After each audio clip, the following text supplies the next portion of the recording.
Welcome everybody here to the top 5 plays of the week from Esports U. Clutch Key helping to bring you those top plays, so let's get things started.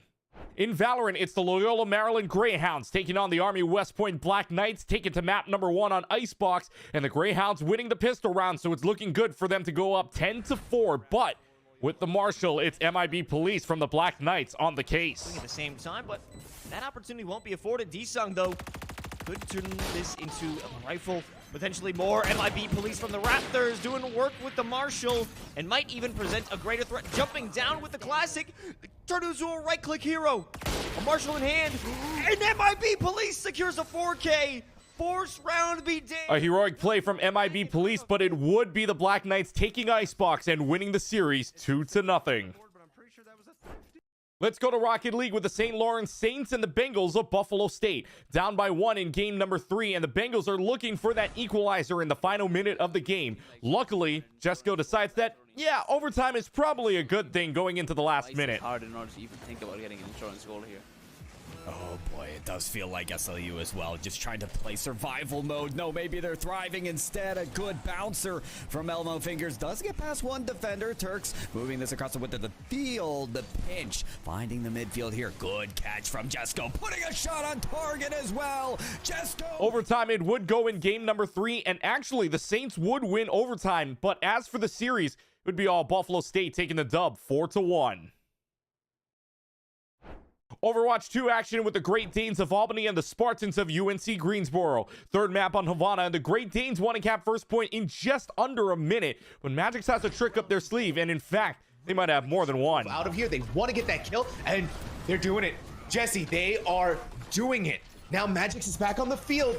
Lobs Nick's head, oh my god! Showing Volks in the business end of that too. The payload is still being contested, and it's all, oh my. Not only is Magix won a sniper, but the Spartans had a one of their own in the form of a broom, as the Spartans would go on to win the series 3-0. To League of Legends, where the Polar Bears of Ohio Northern take on the Dukes of James Madison.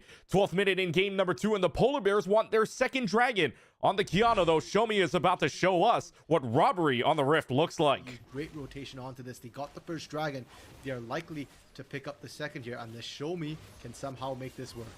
Well, they're trying, and over the wall, they got a ward and said snipe. And the steal! The steal from Show Me said you only... Dragon stolen, and even with the kill lead, the Polar Bears also got that stolen away. In the end, Dukes would come out with the dub 2-0. Let's head to Overwatch 2 action with the Aggies of Utah State taking on the Rams of Colorado State. Down a map on Nepal, and the Rams need to make some sort of comeback to force map 3. Well, a crazy team fight leads up to why Death Trap lives up to the tag. You're going to be in a great position. This Dragon Strike might be able to create some separation, but Cass is just taking heads. Cass rolls the head of the finish right now. There's the Terror Search. Is he going to find anything? Is the question. Immortality View happened to be used. This Death Trap finds a triple. Oh my goodness. Death Trap finds a fourth. He's going to find the team kill. It's now the Rams would force map number 3, but the Aggies were too strong for the rest of the contest, and the Utah State Aggies get the sweep 3-0. To Summoner's Rift in League, where the Aztecs of San Diego State take on the Spartans of San Jose State. Game 1, and all the advantages to the Aztecs 30 minutes in, and Devour on the Caitlyn makes sure it stays that way to march to the base. Half health. Actually, with the Chaos Storm dropped as well, that might be the go button as everyone follows the rock, and it's not going to be enough off the outset. Goku shut down in the back line, and it's all falling apart for this fight that San Jose chose to take. The ADCs are all together. Piao picked up a kill on the backside. Tabula Rasa's surviving forever. Eventually, the Aztecs would go on to win game number 1, but something clicks in the Spartans, and San Jose would win the series 2-1. To Valorant with Andromeda taking on the University of Houston Scarlet team. Map number 2 on Fracture, and Andromeda wants to push A site, but Binko is sitting around the corner, and even with little to no utility, Binko just finds a way to make heads roll. 1-for-1 trade, make it 1-for-2 as Slorth takes down Altier, trying to trade for Orchid. Binko now trapped in a corner. They're shooting out the Prowlers, and there's not a lot of places that Binko can go, but now only Slorth being the one peeking. Oh, Binko, what was that? Binko calls bingo on the ace, and it would be Houston who calls game on Fracture as they win the series 2-0. To come through, it's just playing aimbot. And that's it from Top Plays of the Week from Esports U. Thanks for watching, everybody, and until next time, this is Clutch Key signing off.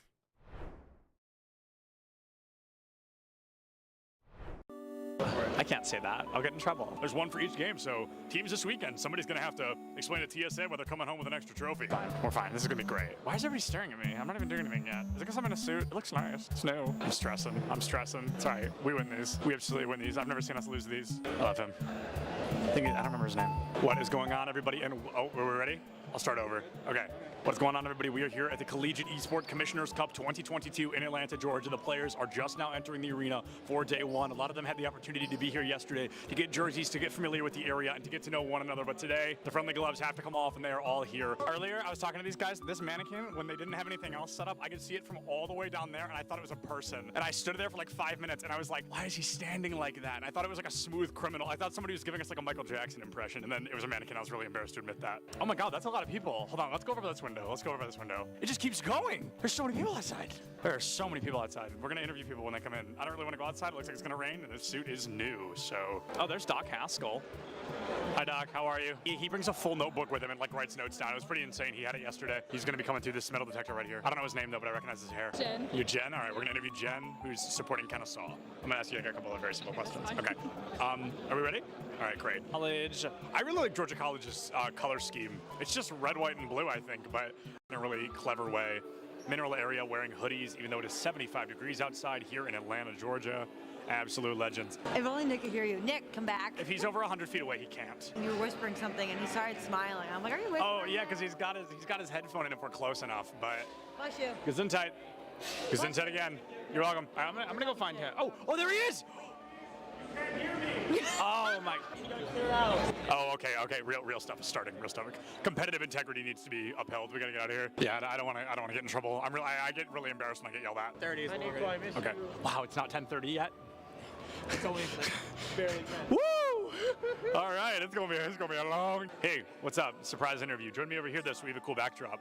What are we here for? Rocket League. Awesome. I'm not going to ask what school you go to because unless you swapped hoodies, that seems pretty clear. Nope. You know, I got my jersey on with my name on it. Oh, you do? Show us your jersey. Look at John T. Turbo here. Yeah, that's not his name. I just keep calling him that. Yeah. His name is John, but my name is John Turbesi. Yeah, that's not John T. Turbo. Yeah. I get the message that I'm going to Nebraska where I met you. Oh, that's so crazy. So context, if we're probably never going to use this, but we're going to talk about it. Turbo and I met at a LAN like over a year ago. That's so crazy. What is going on, everybody, and welcome back to the Collegiate Esports Commissioners Cup. I am Seb Dillons, joined by a man I have interviewed probably well over 10 times. It's going to be my good friend Neb, here from Bay State Overwatch team. Neb looked at me before he started his last series, and he said, we are not dropping a map for the rest of the day. And so far, he has lived up to that title. But Neb, is there anybody you're thinking, we've got to get them out of the way, we've got to take them down?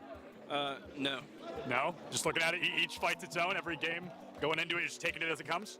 I have the confidence right now that we're not going to drop a single map. I love Neb because not only is he confident, but he's correct. Bay State is one of the best Overwatch teams I've ever seen. So it's always good to hear. I love the confidence, and I love Bay State, so I hope they do a great job this weekend. So what qualifier, did you win a qualifier to get here? At-large bid. We're looking at Rocket League. We're thinking high odds, low odds. Where do we think we're walking away? I think pretty high. I think we're doing pretty good. Is there anybody that you're looking at, you're like, please do not let us go up against them unless we absolutely have to? I mean, really, everybody's good competition, so. And sorry, what was your name? Ethan. Ethan from Mineral area. Yep. Very exciting. Well, Ethan, good luck. Thank you. We'll see you soon. What kind of pass? A player pass? Let me get your lanyard. No, you actually have to like tape it to your chest, like really awkwardly with masking tape. Okay. And it's gonna fall off. Yeah. It's gonna be uncomfortable, I promise. That's a guarantee. Okay, cut that, I'm gonna sneeze. Okay, great. I'm great, everything's good. Who do we interview?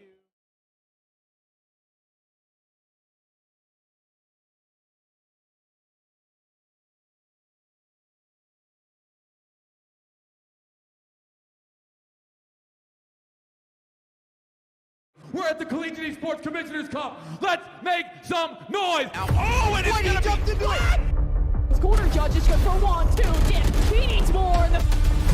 They're doing even more here. You gotta touch the point. Mr. College walks it in. Toy Boy is gonna drop. Knife him. Right out in front. Yeah, 3, 2, 1, running.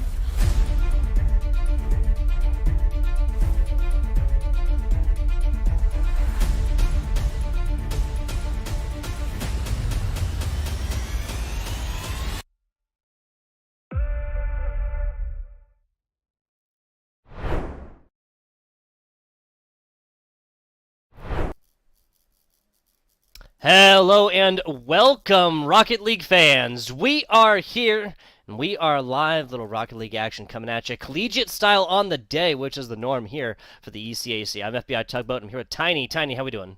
I'm doing absolutely amazing today. We get to see these Collegiate Rocket League matches. We're really getting down. We came into this bracket with, I believe, 48 teams playing in this competition, and we're just about to get into round number 3. So close to getting to that top 8. A lot of teams have been seeded out so far, and since it's single limb, one of them will be going home today. The other, one step closer to securing a spot in the Arlington LAN, which will be coming up pretty soon. Oh yes, that is May 5th through 7th, folks. Everything is bigger in Texas, and one of these teams of the 48 will be able to see that one in person. The Commissioner's Cup going down there in what I have been deeming the esports mecca. The Esports Stadium Arlington. Absolutely amazing place. If you guys haven't gotten to take a look at that, then you're missing out. Of course, if you can't go on there, all of those competitions will be broadcasted here on the various channels. There's obviously going to be so many competitions that we can't do it all on one channel. We'll get into that when we're still about a month outside of that so far. On the day, we got the 36th seed, the Marist Red Foxes, taking on Stockton Blue. Now, Tiny, this is a 13th seed taking on a 36th seed, so the storyline, the narrative is kind of already laid here, but comebacks and everything else is the name of the game for playoffs. Yep. Hey, you say the storyline's already laid, but I take a look at the match previously that our 36-3 Marist Rocket League previously played against the 4th seed. Actually ended up winning that in a 4-3 matchup, so that does bring me to question, how well is that 36 seed really representing Marist as they're heading into this match against Stockton? I mean, both of these teams did have narrow victories in their past weeks, both going all the way to those full 7 rounds, and I'm curious to see if that's going to be the same case today. We've seen both of these teams compete all season. Both have had their strong points and also some points that can be improved upon, and it all really does come down to today. Only one team can move on. Exactly. One will get a clap on the back and a good job making it this far. One of these teams will be punching their ticket on to round number 4. 48 teams, though. There's plenty of Rocket League more to be played after this one, Tiny. So it's just another stepping stone to the eventual goal that is the grand finals. Now, folks, again, there's 48 different teams involved. We are not going to try to boil down all the results and everything else like this, just in general, especially on Stockton and Marist side of the bracket. We have seen only 1-4-0, right? Only 1-4-0 sweep. Everything else has gone all the way down. I have just put the league spot bracket there in chat for you guys to follow along with. On the day, we got Tones, we got X or External, and we got Shane making up your Marist College Red Foxes squad. The other side for Stockton, we're going to be starting out with Valk, Kevdog, and Fire to open this one up. And speaking of open, that was almost a very open net for Stockton to open this match up. I know both of these teams were warming up in competitive just prior to this match. We know that they've certainly played a fair share of Rocket League already today. Yes, they have. No such thing as coming in cold to the playoffs, of course. On board with Valk. Valk trying to keep this one up. Now Kevdog spending all their boost to get this one decently centered. X giving the business, and X will give it to you as this is now mid-pitch. Speaking of giving it to, that's Shane right there, the accepted pass. Nunya Tones over here, or just Tones, foist this one over to the right side, and now it's going to be a little bit tougher for Shane to get this one grounded. Little demo action there. Players getting physical already, Tiny. Oh yeah, they're in it to win it, Tugboat. We're going to get physical. We're going to get aggressive. It is everything on the table to make these matches come out. And already a very nice shot from Shane. We'll be locked away on the backboard. Both teams still kind of getting comfortable in this competitive environment. I'm sure they're feeling that very high level of pressure right now, especially with how much we've been playing off this backboard. We haven't seen too much corner play. It's been very centered, which is quite interesting. And to see that these teams are taking a lot of these risks or even finding themselves in risky positions in terms of where the ball is actually taking place, where these kind of little skirmishes, how you're trying to set up these passing plays. And I think that's got to be the name of the game here. We need to see more of these plays. You're not going to get these huge open net opportunities very much at this level. Especially teams that are putting down 4th seeds, Tiny. They're not going to get many open net type situations on this. Shane actually going after the defender right there. That was almost money. Speaking of passes, those kind of aggressive, almost like enforcer plays against the defenders as your teammates coming up and trying to get this ball up and centered is just as important. Now across the middle, Shane or Ehans right there. going to be able to come forth, block that one out. Now X or External going to be getting a little bit of something going, but Virusy has read this book, knows the author, and checked it out from the library. Certainly did their research. I mean, basically you're looking at a lot of these plays, we haven't seen them connecting so much. We see these great runs, kind of down midfield, these individual dribbles. Like, yes, they're great to see, but they're also incredibly readable. When you get to this level of gameplay, you're not going to get away with such typical events. You need these crazy highlight reel level plays to be happening, or you need to see this insane teamwork, these setups, these rotations, because right now the control has really been back and forth. There hasn't been one team that's come out on top, one team that has been decisively the one with this greater amount of shots. Yeah, 100%. The fact that External has actually been held to 0 shots so far, kind of surprising right here. Tones obviously more of their offensive juggernaut, but now Virusy trying something. Val going for the defender yet again. I gotta say, Stockton maybe a little bit more of an edge right here when it comes to kind of the awareness on defense. As I say that, close one right across the bow. Maybe just to let them know that you're there. X up to it. That's a really weak clear.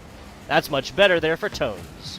Much better there to get that one back to Tones. The amount of clears that we've seen so far is pretty ridiculous, but it makes sense for where the scoreline is. The fact that we haven't seen any of these goals or really incredible saves that have been necessary because we're taking such long plays. We're not keeping this close distance. Shane had a good opportunity there.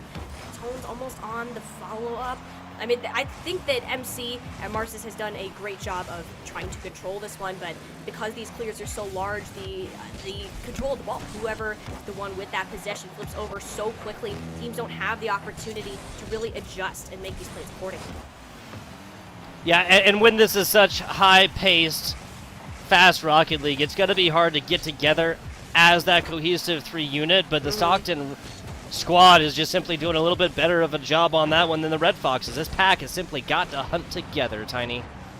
Oh yeah, Fox gotta hunt together to actually get that end goal, or, well, really the prey. I guess we're gonna follow that same fun storyline, because you just have to. You just have to in this moment, and hey, maybe that's what you need, a little bit of humor in these final 30 seconds of the match, because it has been scoreless, a whole bunch of nothing this whole time, and of course it's been very interesting to watch. And what I find even more fascinating is that neither team, they're not taking risks right now. They're not doing anything too crazy. And I just say that we do things a little bit more crazy. But hey, we're in the final 10 seconds. We're looking to go to overtime here. If somebody doesn't do something absolutely ridiculous to set this one over, it looks like we wanted to be toned with that last statement. But that ball will be touching the ground, and we're starting this one off with an overtime already. Once again, Tiny, given that we have only seen 1-4-0 in their side of this 16-team bracket, I am unsurprised in every way, shape, and form that this is going to be going down to a game 1 overtime. Yeah. Pair that with the fact that, like you mentioned, both of these teams just not really trying to get hyper aggressive and always leaving a player back.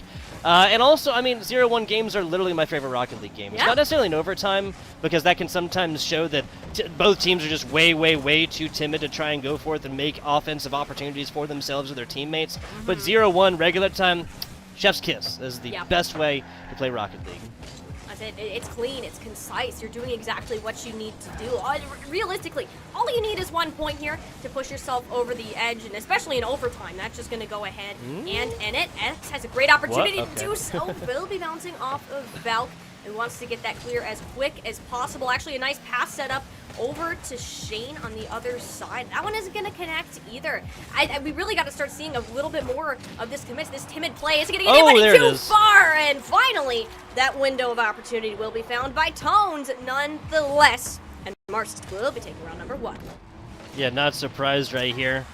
This finally comes off the back of a defensive a defensive demo right there, right? Yeah. Stockton losing a defender to the demo ever so briefly. Couple minutes of overtime foisted out just like that. Taking a look at the numbers here, that is 7 total shots for Marist. That is 10 total for Stockton. So what that means, of course, is a quality versus quantity type question here. Tiny, Marist simply made more from their offensive opportunities, didn't necessarily just constantly rack balls against backboards.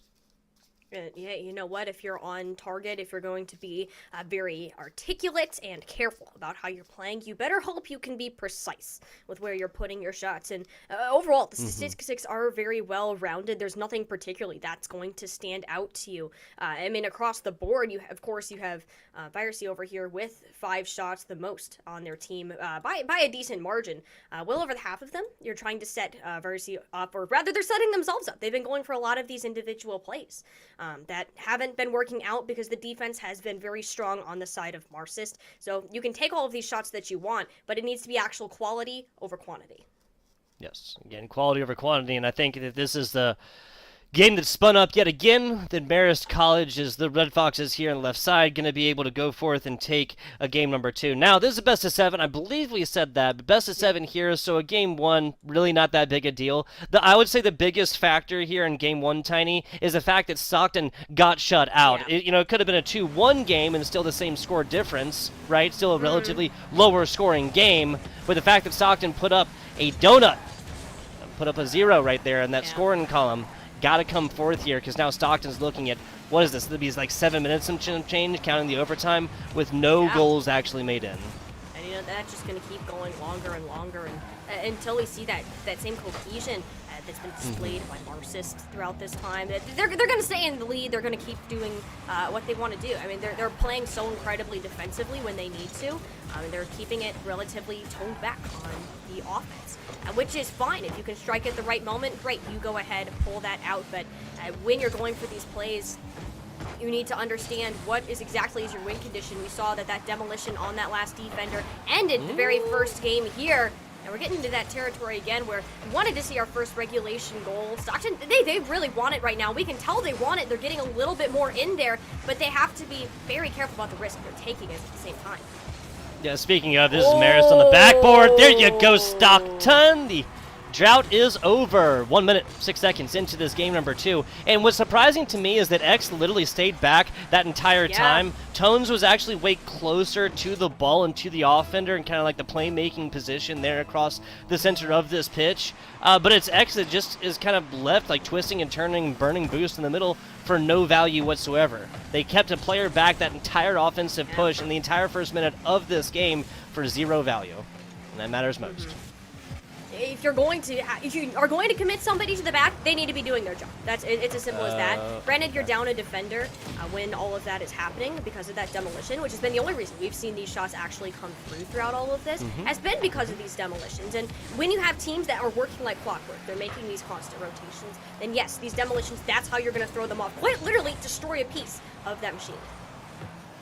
Yeah, just temporarily make the numbers a little bit better for your side. Solid hit. That's going to be too high, but definitely dangerous. Still continuing on. Valk! Nicely done through the air. And we have our second regulation goal and our first actual lead, right? Lead of 1, no real lead indeed. In the great game of Rocket League, as they say. But 2, the insurance goal. Yeah, you know what? You take the insurance goal. That also means that Stockton, all right, you don't need to be playing as aggressive. You can afford to kind of take it back, tone it down a little bit, play it safe how you need to, but do not let your guard down by any means. You might think you're safe, but these things can change in just a matter of mere milliseconds if you are not careful. So seeing Stockton already being playing in their own end is not a great look for them as they're returning from this 2-0 lead. Yeah, and at this point, the next score really, like, it really solidifies this game. That's also why we kind of call it the insurance goal, right? Like, kind of the precipice. Either it's Marist that scores 1, and you bring it back to a 1-2 scoreline, even with 0-0s up top, you just got to keep that ball alive. Or it's Stockton going up by 3, which at this point, it seems like an insurmountable lead, given that we're at halftime through. We only have 3 scores across, what is that, like basically 10 minutes of 10 minutes of Rocket League, 2 minutes of overtime, 5 minutes of regular game in game 1, and now 2.5 minutes. Yeah, something like that. And you do all of the math, and suddenly you're like, oh, okay, I guess this is how we're going to be playing Rocket League today.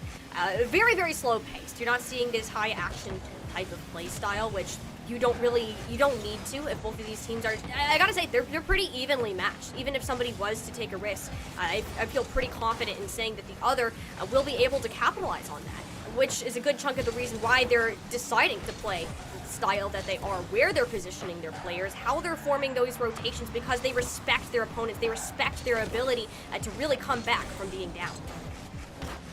Ooh, Tones, okay, great job reading this one out. Oh, back to center pitch we go. Virusy, the main shooter here for Stockton. Ooh. Some really flashy play, and then just some really basic defense. Like that is one of the great. Ooh, hoo, hoo. Tones right here puts it right past the head. A shot across a bound. That's gonna sink the ship. Marist College brings this back to 1.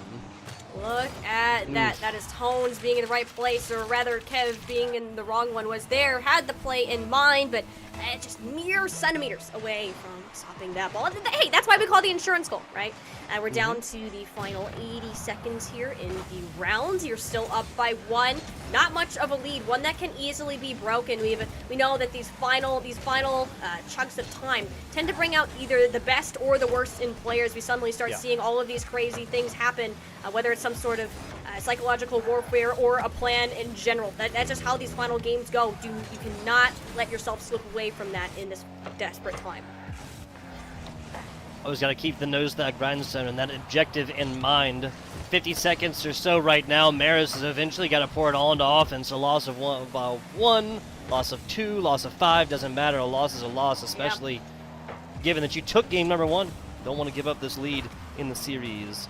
Nice hit there from Shane down bottom. Nicely done. Marist College has tied this one back up. Look at that. That's what they needed, Tugboat. We needed to see these kind of crazy highlight plays. You talked about the backboard. We're playing too much backboard. I don't think that was too much backboard. Finally, one of them worked out. Maybe 1 out of 100, but you're eventually there. We're tied up once again in these final 30 seconds, which, you know, we've already seen one from Marist. They're starting to find their grounds once again. We haven't seen anything from Stockton in the second half of the game, and that's very well going to need to change, or we're going to find ourselves in another overtime. Yeah, I wouldn't be surprised again with how evenly matched these two teams are playing. We get a second overtime out of 2 down bottom. X gets his hit just a little bit too high, and that's what I'm talking about. Backboard play. That's not gonna. Yeah, that's not gonna go. That's not gonna play right there. 5 seconds to go right here. A little bit of volleyball tip situation coming in just a second. Down bottom and overtime we go. Overtime we go for game number 2. Makes more sense. Much better than heading into overtime 0-0. These are the overtimes that we like. These are the ones that are exciting because, you know, both teams are very capable of scoring. The question is, what is going to be the thing to tip them over the end? So far, it's been these demolitions or just straight up not being able to get to that ball in time, making these speedy reaction plays. Turn it over, and we know, well, last time this happened, Marist, they found their grounds. They're able to get that last goal. They almost is right there again. But once again, we love the backboard today. It's the best friend of the match. Oh, 100%. I mean, if you like, my point is, if you're gonna put the shut up, you have to make sure that a teammate can accept it, because otherwise you're literally just giving over possession with a couple extra steps. Yep, free pass. It's like an own goal with extra steps, perhaps. I don't know. Kev Dog. Nice little flick with the undercarriage right there. Shane or Enos going to be giving up possession yet again. Vicery forced to come in, get involved in this one. That's just to maintain possession. There's the big defensive clear the Marist has been looking for. Finally going to get that clear. Get Stockton in a position where they're playing back in their own net, but these hits just simply don't have the power behind them to get them out of the danger zone. They're committing all 3 players to the back line. Well, I mean, that's what's going to happen. You're doing a 3v1. Marist are only having X go up to the top, and okay, Kev Dog, just go ahead and get that one in. What in the world happened here for Marist? They had 2 players back there, Tugboat. This should not have happened. It shouldn't. These things don't have. They don't. No, I refuse to believe it. And X just lets sleeping dogs lie on this one as Kev Dog finds the overtime goal here. 484 on the points. That's more than everybody else except for Tones. Again, I was just simply surprised that Tones came fourth, didn't get fully involved in that game number 1 until the overtime type situation, right? Yeah. But 1 from Kev Dog, 1 from Valk, 1 from Virusy. All of them assisted as well. All off the back of 3 shots apiece. Yeah. 9 total right here. Also, kind of putting out Marist. Now, where my mind goes to afterwards is X's demos, right? 7. That's 1, 2, 3, 4. 5. Yeah, X has the same amount of demos as the other 5 players, his 2 teammates, 3 opponents in this match right here. I think a clear-cut theme is being established right here, and X again is going to be in hockey be called the goon or the enforcer or something like that. The player that is there to interrupt the other team and what they're trying to do. And the enforcer was doing their job. And I think that you say that, and I looked at the saves, actually, on the side. They had 1 save, and there were 2 goals scored against them. Oh, that's not a great rate right there. And certainly a change of pace since the previous match. They stepped it up a bit more on the offense. Since they were committing, they had a few more players playing more offensively. Then they're able to capitalize on these opportunities better. They're going to catch their opponents off guard, but you also run the risk of these comebacks in that back half right there. That was 2 goals scored within a minute of each other, just to get that to an overtime scenario. Second game in a row. So if we keep seeing these things play out, we very well could be heading to a 7-map series once again. Yeah. Hey, at this point, would not be surprised. Folks, what I want you at this point, you guys have been really good in chat thus far on the season. If you want to fill up that chat with who you think is going to go forth and take this, we're all about it. We're all about it. There's going to be the first goal here, and early for Marist. Yeah, 25 seconds, Tiny. That's the fastest, or the quickest goal, I guess I should say. Not speed-wise, but the quickest, least amount of time between kickoff and goal that we've seen so far. It was the quickest amount of time. Usually we have these longer periods of downtime, but we got to highlight all that happened there with Marist. Not only did they have all 3 players going up on that ball, but they also got a demolition in on that too. And I believe it was X who was picking it up, continuing to be that enforcer that is necessary for Marist to push themselves to the top. They've identified that win condition and how they're going to play to it. They need to do that more frequently though. 1 goal lead doesn't mean too much. We've said it time and time again. Time and time again. Saw another casters have said it before here. A lead of 1. I mean, we've only seen a 2-score lead and what, a one score total game, a 5 total score, both in overtime thus far. If I was forced to pick predictions, then I would change the subject here, Tiny, because these are 2 very, very evenly matched teams so far. We expected this to not be a sweep either way. We're getting exactly what the doctor ordered. Down bottom, Virusy with a super dangerous hole. If that was a little bit lower, that'd have been the first goal here, for the second goal, excuse me, for the side of Marist.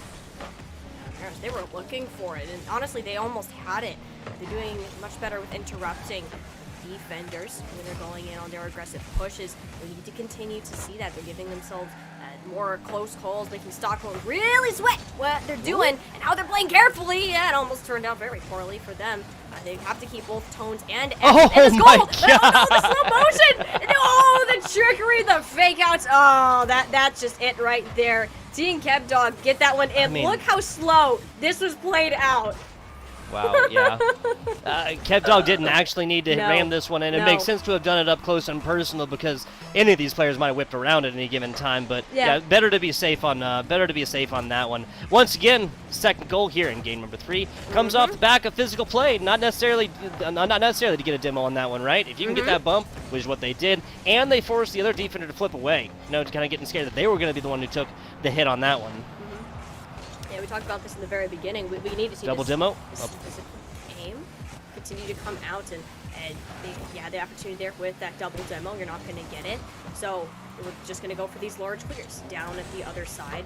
When we continue to see these large clears come into play, that shows you that there isn't really anybody to receive the ball. You're just trying to give yourself a break, hope that you can regroup in time to interrupt the team before they're able to reset themselves.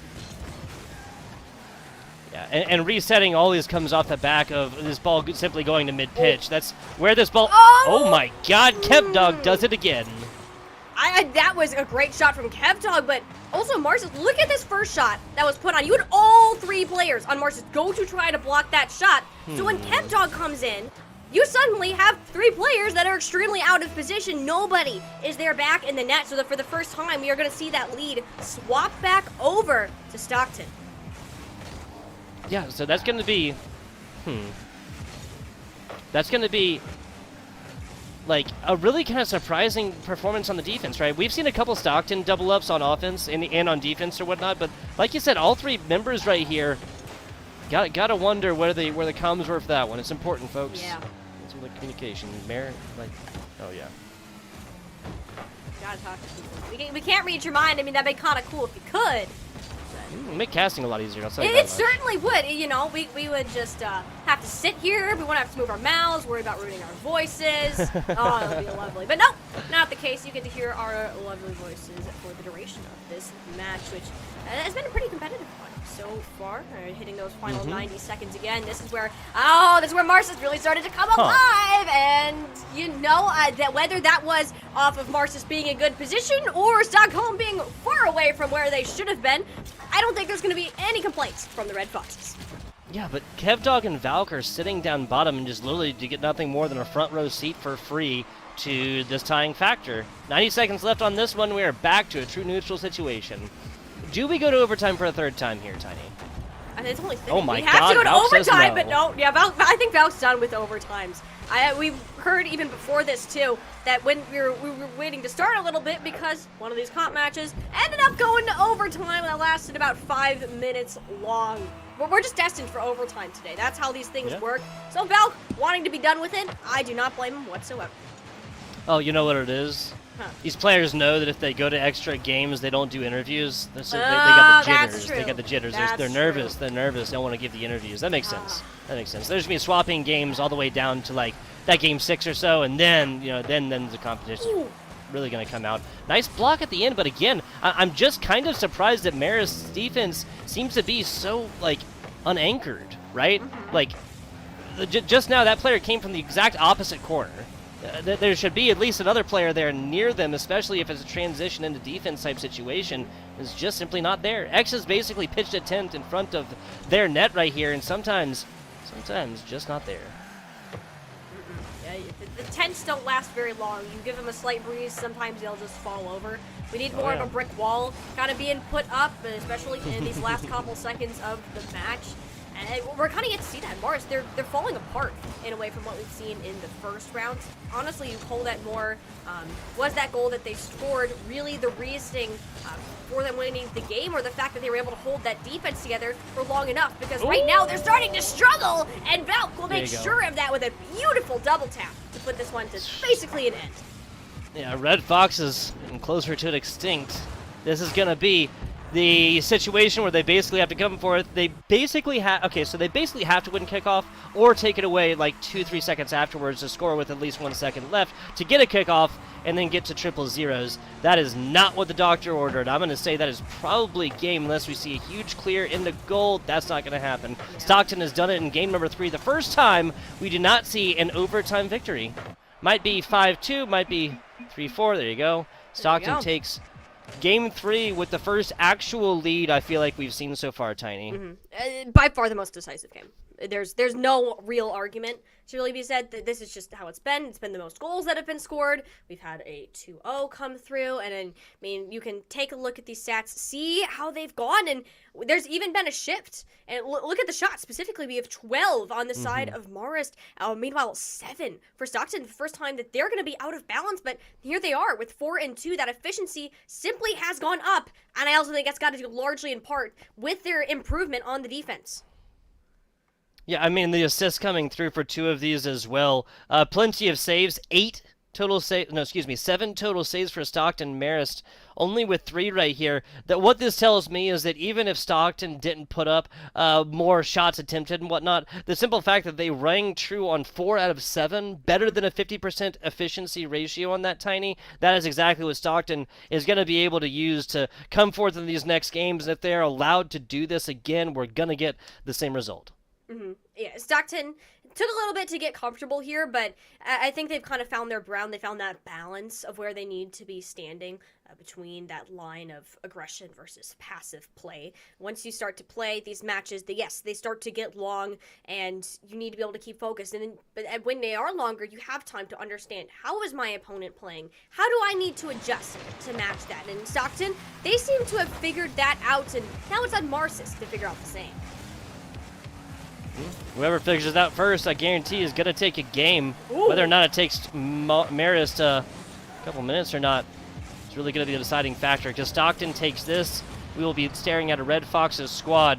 They came out, took a game, was able to pitch a shutout even, right? No scores for Stockton across 7 minutes or whatever, and still not going to matter. That would be brutal here. Even if, again, the Red Foxes are that 36th seed taking on 11th, or excuse me, not 11th, 13th in Stockton. That's going to be Stockton striking first here, though. I gotta say, Stockton has looked so much better because Valk has looked so much better. It's suddenly really coming alive here, as scored their last 3 goals in a row for their team. The final 2 at the end that pushed them over the edge, and the first one here in the 30 seconds. So Stockholm's going to be the ones, or Stockton coming out of the gates with that statement that they need to set the pace of this match. Keep that momentum carried on from the previous one. If they can continue to do that, they're winning that mental battle. They're winning the internal one. Now it's just up to how are they going to play on the field to continue to push this lead forward, because clearly they figured something out that Marist have been unable to counter. And getting these counters in is just always such a quintessential part of Rocket League, but back and forth, basically a minute burned off of this one after Stockton strike first right there. Marist, a little bit of defensive capabilities. Tones sends one back to mid-pitch. Valk just meets it immediately right there. Ooh, almost another one there for Kev Dog. These shots have been rolling in. Just look at the difference in pace, the difference in control from all of these series. The possession has been largely in favor of Stockton. There's not too much argument to even be said about that. They've come alive. They've come alive. Yep. They've found that answer, and they're pushing their advantage. What, 8 seconds, maybe 9 seconds or so that Marist actually had this ball out of their defensive side. Valk's already struck once, excuse me, and they have a save on the other side. So this is about 2 minutes into this game for Tiny. We're looking at like 12 seconds or something like that Marist has actually had offensive opportunity. Which is ridiculous to say for the time bank that has been allotted.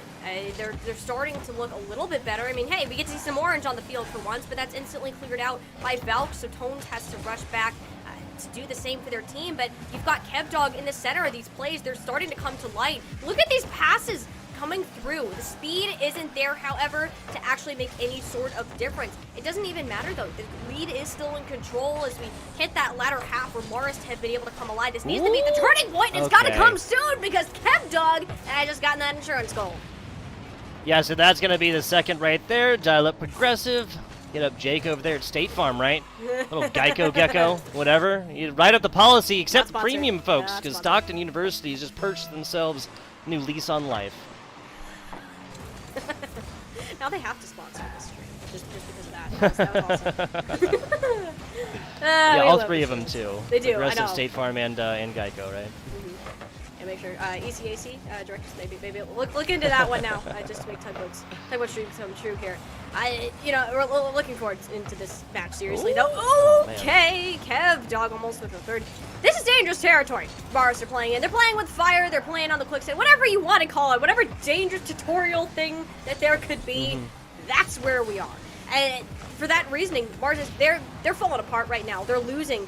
They're losing that same ability, that cohesion that was showcased earlier on in this series. And you can't afford to do that, because if Stockton end up winning this next game, suddenly you're going to be on match point facing the brink of elimination, which is not a spot either of these teams want to be in, especially this early. Yeah, I mean, early, middle of the game is definitely going to feel late. Yeah. Especially down 2, 90-second drill right now. What do you do? This is the literal 90-second drill, right? Not just down by 1, not just down by something you can worry until 000s to take care of. Down by 2, what do you do? That's what the tone is going to be set at. Marist College finally coming alive. About 75 seconds left in this game. Number 4. A game 4 that they honestly pretty much have to take. Down 3-1, forcing basically the full reverse sweep.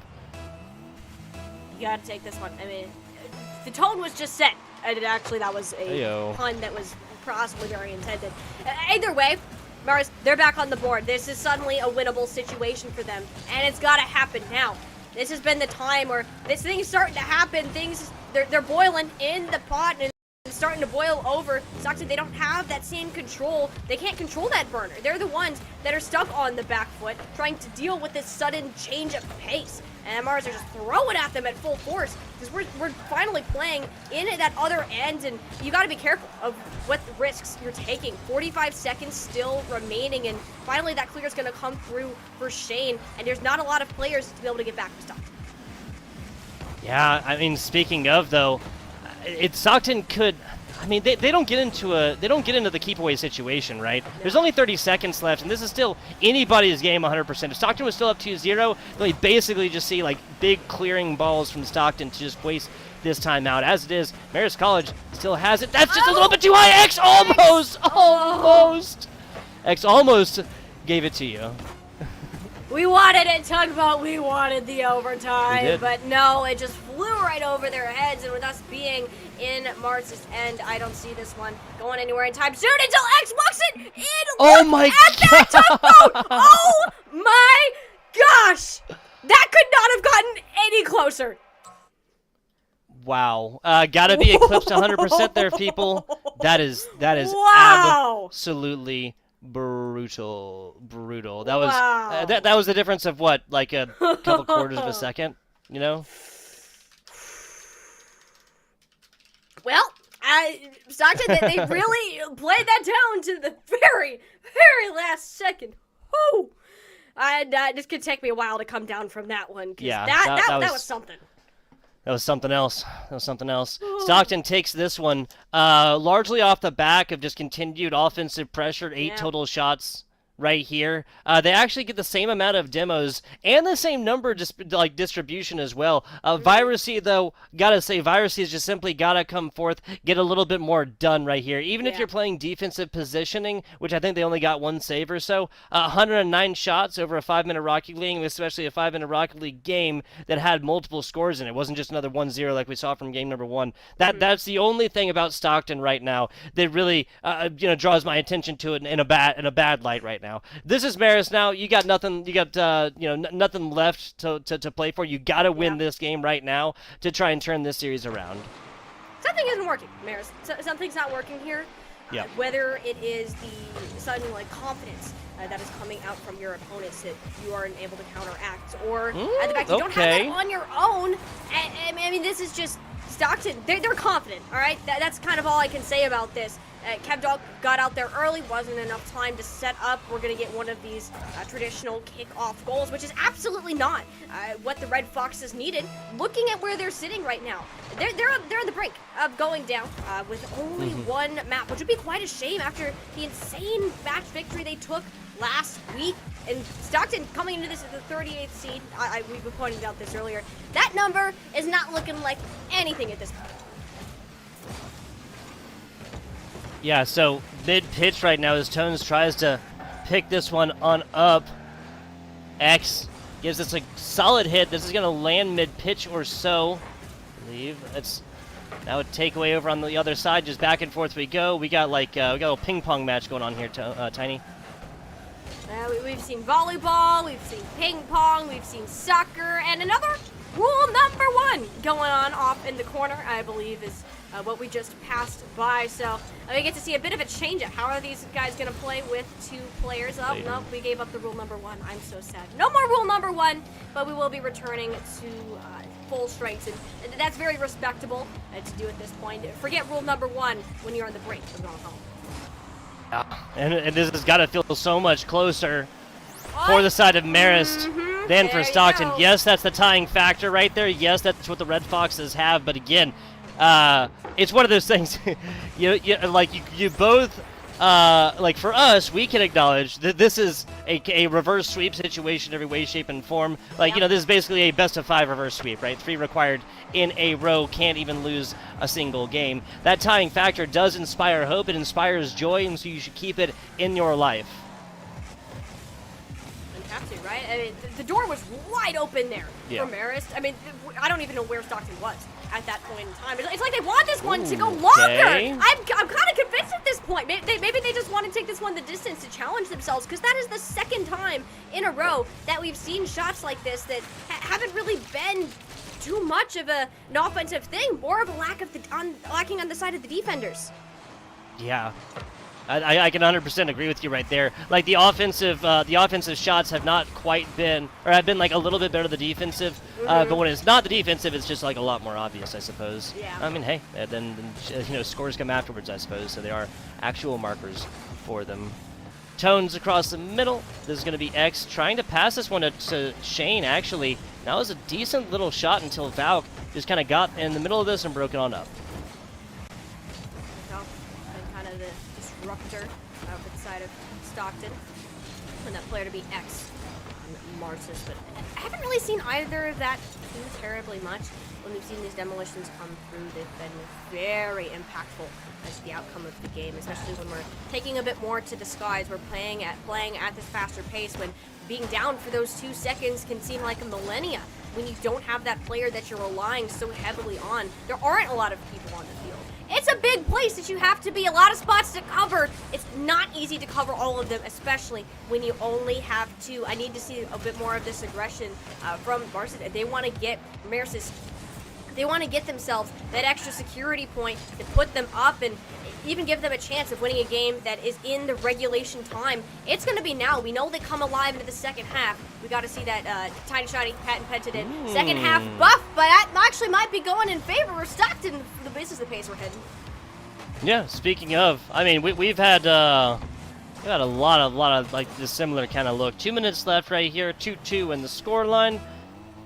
It's going to be a tying factor most recently. Off a kickoff, I'd say Stockton has been doing a little bit better. X now, actually, excuse me, putting up a name right there. Twisting through the air, and Valk easily gets this one taken away. Tones up close. No, it's Virusy that sends this one flying to the heavens. Straight up to the sky, back to KevDog. To make something happen on this offensive end. Valk with a nice shot to the center. Shane's still there to interrupt. Going to take this one all the way back down to the other side, but with nobody really there to realistically receive that. We see a lot of, when we continue to see these long plays, they're not setups, they're just to give your team a break and make something happen. But that is something that happened that Stockton certainly needed to. Look how far this went from Virusy all the way to Dog. This is an everybody coming back kind of play, and maybe a little bit of an angle. Yeah, so Marist right here is going to come forth, unfortunately, and have to be playing from behind this last 90 seconds or so. The good news is they just did basically this previous games. Now Tones, back foot. X almost gets gifted this one perfectly. It's their birthday, December 24th or something. Now run back the other way. If Stockton strikes again, this might be just too much. That's brutal. Virusy now second goal in this game. We talked about how Virusy kind of had to pick this one up, Tiny, and put a little bit more in. Well, I'd say 2 scores in a single game. Yeah. There's not even a 4 minutes of a single game. It's exactly that. And Virusy go first game. Valk was pretty quiet for Stockton. Showed up in the second, showed up in the third, and now we're seeing Virusy at that same level of dominance on the field here. We're down to that final minute. Everything on the line here for Marist to get to end, to tie this one up. They want to continue that playoff journey, have a chance about heading to Arlington. But if this keeps going how it is now, the chances are looking bleak. They had a beautiful setup there, but a beautiful opportunity can easily be missed. It's just going to be so hard for them to kind of spin these opportunities out of straw, just out of nowhere right now, especially when Stockton knows the deal. A nice attempt to stop right there for X, but this is exactly Stockton doing that. They'll score if they can get it, but this is just big kind of keep away type situation. Oh, what a save! Okay, so still a lease on life here from Marist. They got to take it down the other way, like right now, though. Decent positioning, decent takeaway attempt right there. Tones down bottom. Got to try to get this one right side. Not going to happen. There is not enough time to score twice here, Tiny. Marist comes out striking hard and first. Unfortunately, after that, a 4-game run. One of them in overtime as well there for the Stockton Birds. We're going to be looking at incredibly even kind of score lines for Virusy and KevDog. Valk actually the one who kind of takes a backseat on the scoring and whatnot. Crazy stuff. Crazy stuff. Stockton's going to be moving on. Red Fox's Marist. Appreciate you guys for coming. Fantastic, Steven. But unfortunately, it's going to end here. Yeah, you know what? You go in, you place 13th out of 48 teams, make it to round 3. I believe that's our final 16 teams. That's not too shabby at all. Finished in a very good spot nonetheless. But in the end, at the end of the day, a better team ends up winning. And tonight, it was Stockton. They're going to go ahead, move to that quarterfinals, one step closer to making it to Arlington. And I got to say, they came into this very close to the bottom tier of the seedings. They've upset the number 4 team. Now the 13th. I'd be a little scared if this is your next opponent. Yeah, especially if I'm like, numbers 1 through like 6 seed or something like this, and I'm looking at a Stockton squad that already did this to number 4. I'm not even feeling comfortable unless I'm like literally the number 1 seed, like the favored team to win the entire tournament and whatnot. But after this game went, some fire the extra Rocket League as well. No 4-0s, no sweeps right here. Keep those brooms in the closet, folks. We're gonna be looking at a little bit of Overwatch here in a bit. Good news, you guys. I have Clutch Key and I have Chef Billy coming on in to spit some hot and spicy Overwatch action for you guys. I believe, I'm not gonna worry about the exact teams because that could also change as well. What I want to do at this point, guys, is tell you guys what are these teams fighting for? What is Tiny and Tugboat talking about? Right? We're talking about the CECC Commissioner's Cup down in the mecca of esports that is Esports Stadium Arlington. That is going to be May 5th through 7th. Get on in there on Friday. You're definitely going to want to get in there, practice, and get everything prepared. The actual competitions on the 6th and 7th. Now, that is down there again, Esports Stadium Arlington. All of that action will be going down on various Twitch channels at Esports U will definitely be the main one. There's definitely going to be other ones because there's going to be so much competition, so many games, so many best of 5s, best of 7s, everything else like that we are very unlikely to have all of them on a single Twitch channel. Go forth with the information, collegiatesmg.com. You can find out everything that you want to know about this event down there in Texas, over there on the website and whatnot. Again, live games and whatnot shown on Esports U. But with that, FBI Tugboat here. Tiny, do we have anything else for the good people before we go to a very short break and get Overwatch started? Thank you all for coming out to support these 2 Collegiate Rocket League teams tonight. I'm sure they really appreciated it. And hey, I saw some Stockton fans in the chat. I mean, hey, there you go. You cheered your Stockton team to victory. Congratulations to them. I look forward to see where this bracket ends up going.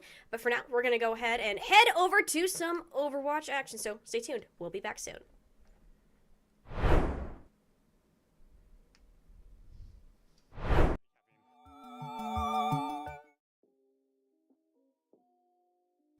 What is going on, everybody, and welcome to the ECAC Top Plays of the Week. I am Septilance, and I'm super excited to walk through these with you so you can see all of the great moments we are getting out of collegiate esports. One of my favorite things about these seasons is as they go on, as the years continue to pass, the skill ceiling just gets higher and higher, and the teams get better and better. Starting things off in week 1 and 2, these teams came out the gate swinging. Let's take a look at what they were ready to bring out in these early weeks.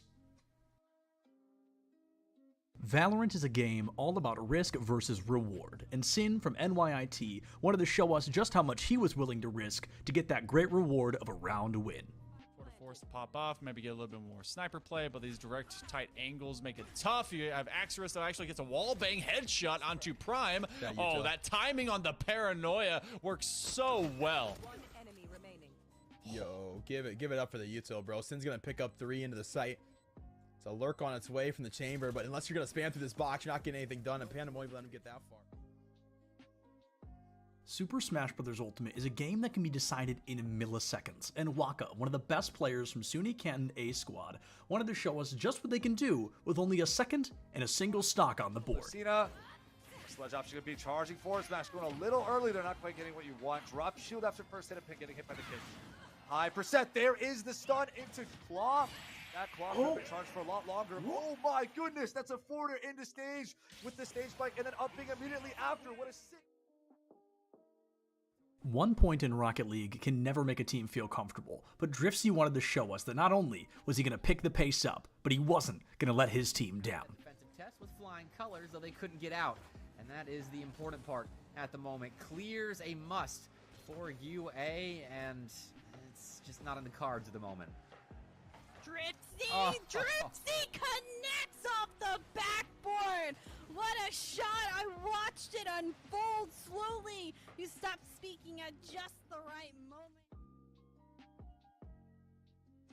Valorant is often called a team-based shooter, but sometimes it can't just be about the team. Sometimes you gotta have those hero plays. Spec wanted to spray and pray and was actually able to save the day for SVSU, tying up the series 7-7. Hard B push here, 2 Omen smokes coming out. 1, oh, Spec just finds 3. What? Spraying through the smoke? Oh, what, Spec? That's not legal, man. That's not legal. This is match day 2 of the ECAC League. You can't be doing that right now. Just goes with the call. Here in this clip, Fanshawe finds themselves with their backs against the wall, 20 seconds left on the clock, and they're desperate to take down Wake Forest. They don't have anything to get through this team, they don't have any weapons on the field, but with Jackie Moon in the wings, at least they had a sniper. Apparently. Guys gonna believe all the shots. Oh, a sniper! Jackie Moon from about midway through. What a shot right here from Jackie. Wow, good eye sniper. Yes, sir. Jackie Moon puts us on the right side. A little bit more to the left. This one would have been... Here in this clip, we're going to get a great moment from a Pac-Man, and as a Pac-Man player, I was super excited to see it. We're going to hear a lot of praise from our commentators giving Mosey those compliments of choosing Snake against Pac-Man, a great counter pick. They were super excited to see a Snake on the field, but even without their blessing, Trollery does not yield. Approach, but like you said, he's trying to play this safe because losing a stock right now for Concord would be really bad. And, well, a little bit of commentator's curse there. We kind of willed that one into existence. Oh, man. Oh my goodness! What? Now I know what you're thinking. Oh, Septilence, how could that be all we got from weeks number 1 and 2? Please tell me there's more. If you like what you saw, you've got to go check out ECAC Esports on all social media platforms. Please see what they're bringing to the table. It is great collegiate esports week after week. And on the bright side, folks, this is just the beginning. We've got the whole rest of what is guaranteed to be a great season ahead of us. Thank you so much for joining me for this recap, and I'll see you on the next one.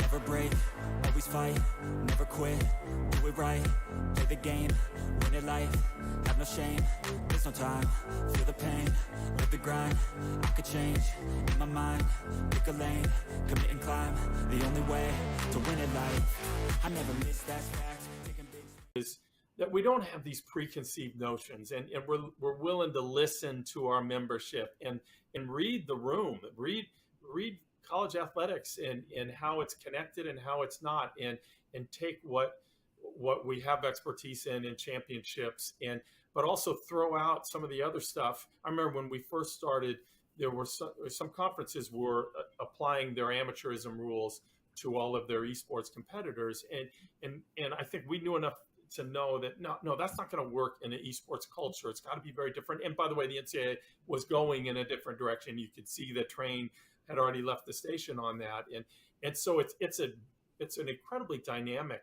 area and ever changing, and will continue to change. And just as we didn't know when we started what it's going to be looking like, I think similarly we still don't know what it's going to be in another 5 years. I know enough to know that all of us are still going to have a thriving esports program that's doing a real good service for our members and for our competitors. But we still don't know necessarily what some of that is going to look like, and that's pretty cool about it all. Let me ask you this, because you all are used to dealing with your athletic directors, and each of them are dealing with what's in front of them in their athletic departments. My guess is at least some of your schools are that this is not necessarily operating within the athletic department. And can you talk about how you navigate that in a conference office, and maybe the best way to handle that, or do you have preferences? Do you try to steer them one way or the other? And just talk a little bit about that if you don't mind. Sure. The majority of our schools are not under the athletics umbrella. We have one institution that perhaps by next year will be under the auspices of athletics, but most of them are in other departments across campus. Right. One of the things that has helped us is that we have support from the president's office.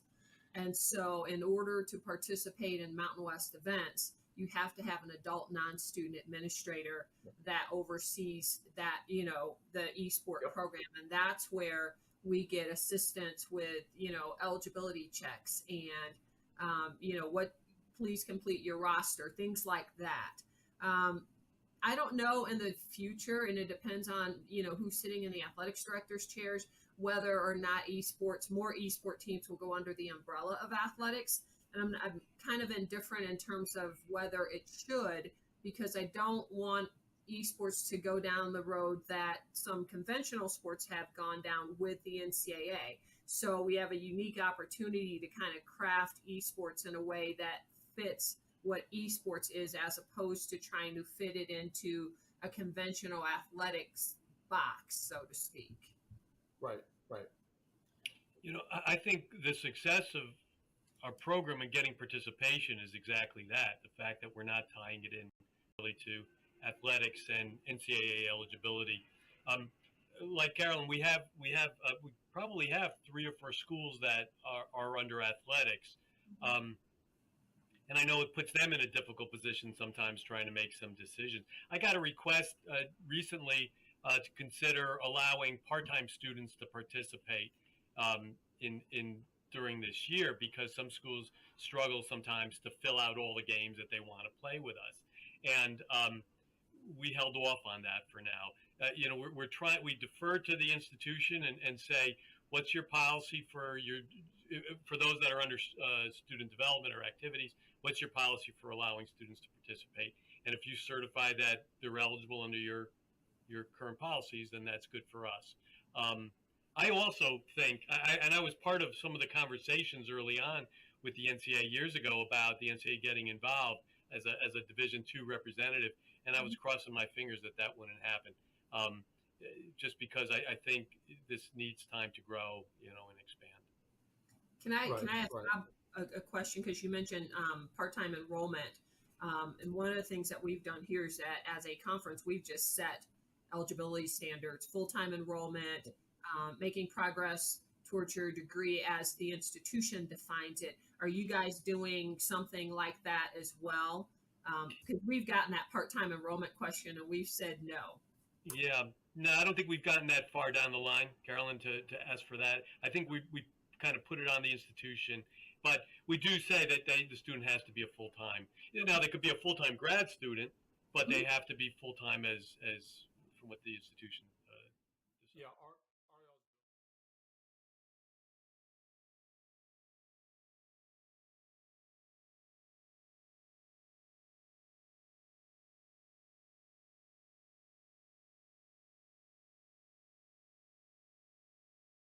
We're at the Collegiate Esports Commissioners Cup. Let's make some noise. Oh, and it's gonna jumped into it. Corner judges go for 1, 2, dip. He needs more. And they're doing even more here. You gotta touch the point. Mr. Collins walks it in. Toy Boy is gonna drop. Knife him. Right out front. Yeah, 3, 2, 1, running.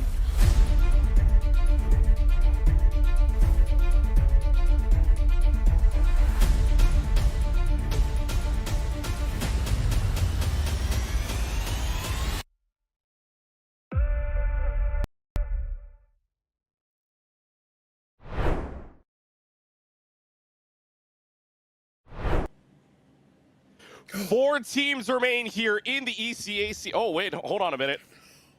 Ooh. Hey, you guys looking good over here, man. You guys looking good with the Aloha shirt over here, and Paraíso behind you as well. But, ooh, got some nice looking shirts on, and a nice looking matchup, if you will, as well. Semifinals of the ECAC going on right now. Number 3 seeded Fisher Falcons taking on number 2 seeded Kean, and winner advances to play on in the championship round of the ECAC against number 1 seeded Ball State Red. As we welcome you inside of the booth, Clutchy alongside Chef Billy.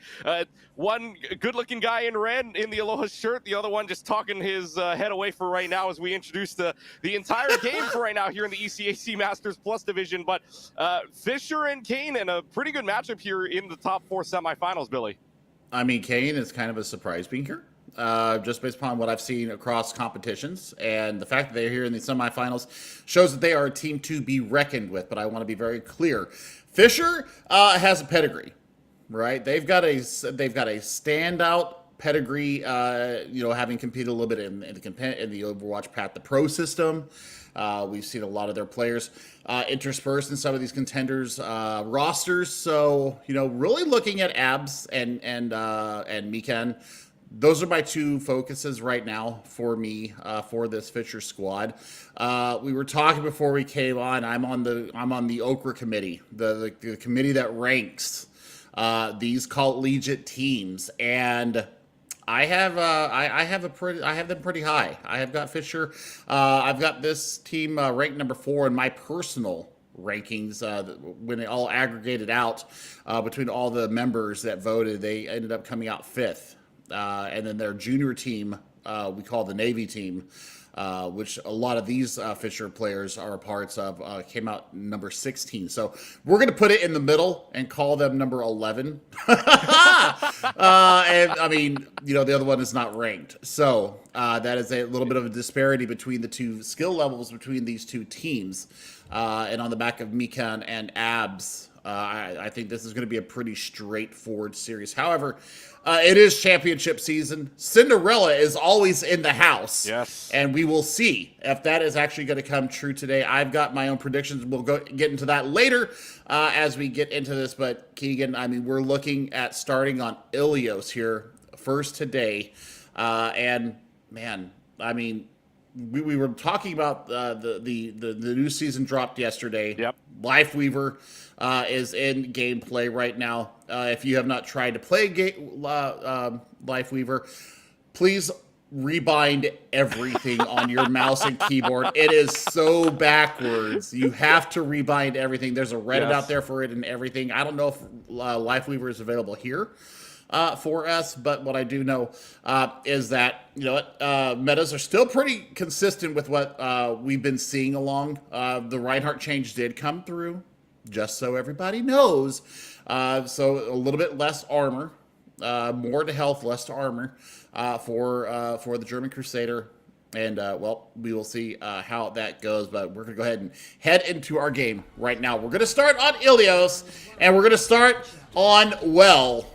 And Keegan, I mean, we got Kean, we've got Fisher College. Sandrillan is going to be your take here for Fisher College. They're going to have to set the pace moving through, and it's going to come down to Mikan and Abs. Like I said, this is my total focus here for this matchup. Yeah, we're looking at to see if Kean can, what you would call an upset if you're taking a look at the Okra rankings just by themselves. But right now, Kean sitting pretty delicately inside of the side room for right now. Fisher kind of taking a little bit more space right around the side room. Kean trying to go a little bit more fast-paced with this Winston, with the Tracer combination. Great Bionade from Waffle Iron onto Mikan, but there's an Immortality field to keep them there for right now. Sarah's got a kill onto Waffle Iron, which starts off Fisher on the right foot, and the Falcons, just turns them around on the ice go, and the Falcons are off to the running start. It's all about positioning right now with this Ramasher-based composition. You can take so much space because of the Vortex, because of the temporary shield, and because the primary fire is a projectile. You can actually really hold a good amount of space. And with Abs on this Baptiste, the repositioning is going to be key. It's going to be evasive as well. And then Mikan being able to speed around your Ramatra. I mean, look at them. They're just standing here holding the Porkello here on the side. They know that there's a Farah now. This will be up to Abs to be able to take them down in conjunction with Seta and Sandrillan. But really, Kean have to get on top of the backline first before they can do anything else. Well, they're having a little bit of struggle too, but the Lucio falls really low, but the Lucio somehow escapes to their lives. Mikan is out and regroups with the rest of the team. Now, Leo has to go right on in, trying to make sure they can do any damage whatsoever. Now, the Tracer falls really low, has a Pulse Bomb available to them here within 1%, but a great start with that far out. The Immortality field having to be used in courtesy of the Pulse Bomb at the same token. But now they're finally getting picked off, and Akiko able to find a way to get the pick there as well. There's the sound barrier out to see if Mikan can try to pull out a little bit more percentages, and this percentage is still rolling, as you can see on the top of your screen. 70% and rolling, but the Rocket Barrage is going to end all hope, and Kean will see some percentages. Woo, boy.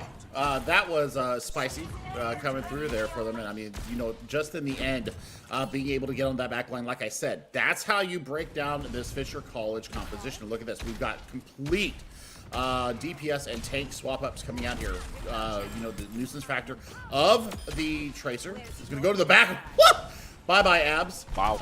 And you're going to go in for a probably an electric cowboy look. You're also going to be looking to put the anti onto Leo in the Winston. They do have Primal available, so they should get to about the 50 or 60% mark before Fisher is really going to be in a position to rotate and take the aggression to them.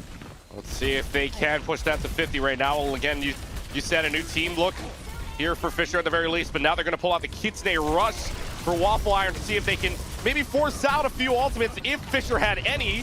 But that Kitsune Rush really does you no good here, as it's not going to find a single pick. Sendrillin catches out Leo, getting a little too antsy, maybe a little bit to dance into the back line. So now it's just the force back. The Mercy falls really, really low. Then they have to heal them all the way up. Valkyrie having to be pulled out as well to keep this fire alive. Fisher able to flip it in the meanwhile at 75%. The question is, can they keep this going with a pick or two here? Because Kean's got to bring this all the way back for final fight. Well, final fight is going to be coming up here very shortly. And, well, I mean, getting the D.Va in the air is big, but you leave your backline exposed when you go hunting for the Pharah, and this Pharah pick has actually turned the complete fight around. Now, there is a flip here, 95% counting. Primal out, Barrage out. Oh, Barrage is out, but it doesn't find anything, although they do get Sarah in the back line, so the overtime clock starts to run out here. As they get the 99% and on. Primal Rage is out, gets rid of Sindrillin, but the self-destruct in exchange for the Primal Rage, so it's a 1-for-1 trade in the meanwhile. Mikan stays alive on side of the back line. Leo is able to get the res up, but Vans is gone as well, or Beans, I should say, is gone. So now you have the flip for Kean, but in progress, which they are, due to keep themselves alive. But the fight still continues on with an advantage in favor of Fisher, and that's a big one for them. And the sound barrier out for Mikan at the same token as well, keeping everybody up. Fisher is going to flip this one over, and Fisher is going to be able to bleed the overtime clock out. A 100-70 win on the well for Fisher, but Kean giving them a little bit of a scare. A little bit? No. I'm going to retract my statement just a little bit. If Kean is able to swap, identify, and change their composition up at the fly like they just did on well across the rest of our best of 7 here, this is going to be a very interesting matchup because Fisher will have to rotate and swap compositions on the fly. Now, they are a higher ranked team. They have more experience in bigger competitions like this. So, you know, you have to put that little intangible into the Fisher College side. But Kean right now, they don't care. They're going to go in with this high tempo rush going into Fisher College, and, well, Sandrillin has said, I have had enough. I'm going to echo your monkey. Oh, yeah, and this is actually one of the few times as well. I don't think I've seen a Widowmaker or any kind of long-range character here on the Ruins at the very least. Normally you'd see a Widowmaker and whatnot too, but I guess not. Sure. Maybe the meta changes a little bit, I guess, with the new patch notes, but really no characters here got affected, maybe except for the Mercy at the very least for right now. But 3 seconds left to go. Nobody really controlling the point. They're really staying on either side. The Sojourn falls really low for Sarah. Sarah having to back off for a couple of moments, and Keller able to punch out Raslito. So now the Fisher College right on the front foot as yet again they start off with the point control. Well, Keegan, the reason why you don't have the long-range snipers here is because the Winston can get on top of them in a hurry. That is true. Throw down that bubble, and you're going to lose all your healing resources. You're just going to get burned down, and it's an easy 5v4 situation in that moment. I'm kind of shocked to see a Mercy out here. You don't get the same value. Echo is mobile enough that you can get them healed, but I guess you're going to go for the damage. You're going to go for the Sky, but never mind, because Seta is done with your nonsense. But they trade that out right away for a Tracer instead, so DPS for DPS battle trade-off. The Mercy able to fly away, so Beans is safe for right now with 100% on the Valkyrie almost available to them. Now Sarah has to get away for a couple of moments as they're already down to 100 health. Beacon gone. Beans with the Battle Mercy on the Valkyrie. Gets Sarah down and is going to get another elimination onto the Kiriko as well. And it's the Battle Mercy coming up big for Kean as they are able to flip the point right back to themselves. Pulling the Glock out. The Glockster has entered the battlefield, ladies and gentlemen, non-binary friends. But look at this time, or look at this ultimate bait coming up here for Fisher College. They've got the sound barrier. to be able to go in on tempo. They're going to be going up against a Kitsune Rush and a Primal from Kean as they try to hold this point.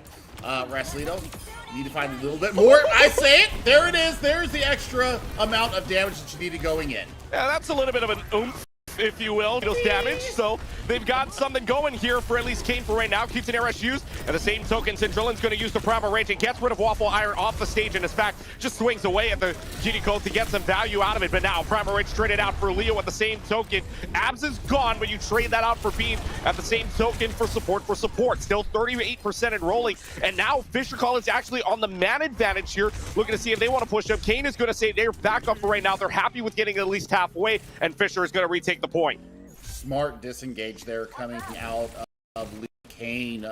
They get almost equal to what Fisher College have on their first foray onto the point. Now, the big problem for Kean right now is that Deadeye is almost ready for Fisher College, and that's going to be an immediate, but what? An immediate change there. Good Lord, hello. Well, it's going to be a pulse bomb at the same token as well, and now the DPS is showing up here for Kean. Get 3-for-1 trade at the very token.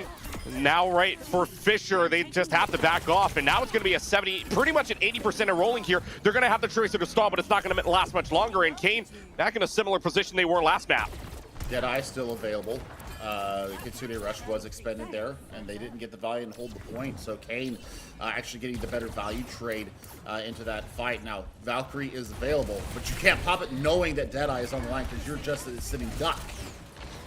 Well, let's see if they decide to use the Valkyrie or the Deadeye here very early on. Which one is gonna? It's gonna be a game of chicken with these ultimates here. But the Deadeye is gonna go out first. Keller at the same time uses a pulse bomb. Isn't gonna find anything, but finds enough damage to get rid of Leo. Beans does use the Valkyrie, but is there gonna be enough to res up the Winston is the question.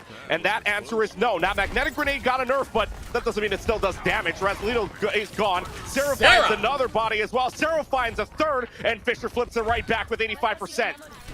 Que sera, sera, que sera, sera. Holy cow. What a turn there. A three-piece out of Sarah.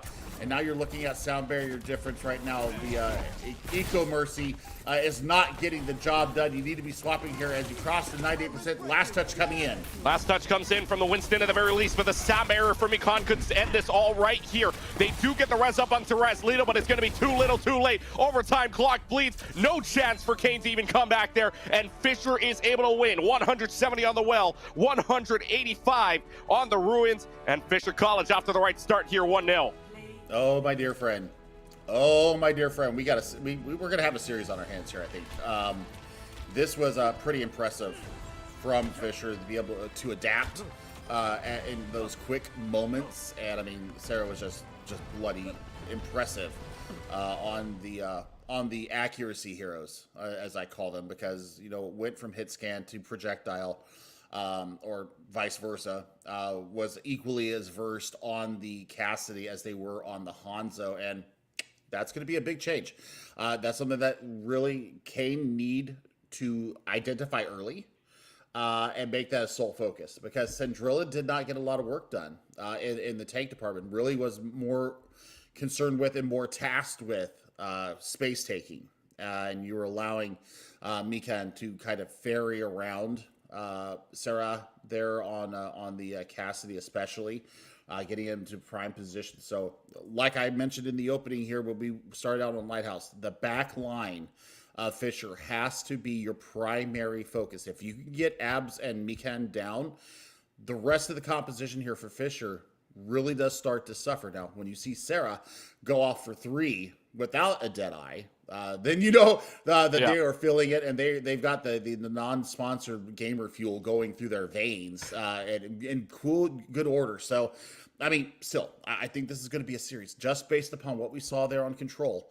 We'll see how the rest of the map types go. Yeah, and the next map type, speaking of which, is going to be Hybrid coming up here. So Hybrid, you go back to it's basically the Season 3 map composition pool. So Eichenwald out, Hollywood out. You still have Blizzard World, Kings Row, Old Faithful, Midtown Paraíso, where you are, and Numbani at the same token as well. So you're looking at 5 pretty, different maps in their own way. Kings Row, obviously Old Faithful, where everybody, Scrims Row, Old Faithful, whatever you want to call it there. But, still a pretty sizable map pool here, especially if you go back all the way to Season 3 ones. But Hollywood, Eichenwald out to, I wouldn't say favorites, but 2 more of the popular maps in the hybrid game mode besides Kings Row. But next map is going to be Old Faithful in Scrims Row and Kings Row, and this is Kane's pick here. It is a best of 7 as well, mind you, so we are going to see all 4 map types at the very least, but the second one here is hybrid, and yes, Kings Row is going to be the pick, and Billy is has hand in mouth here to, or over mouth, I should say, to figure out why Kings Row was the pick.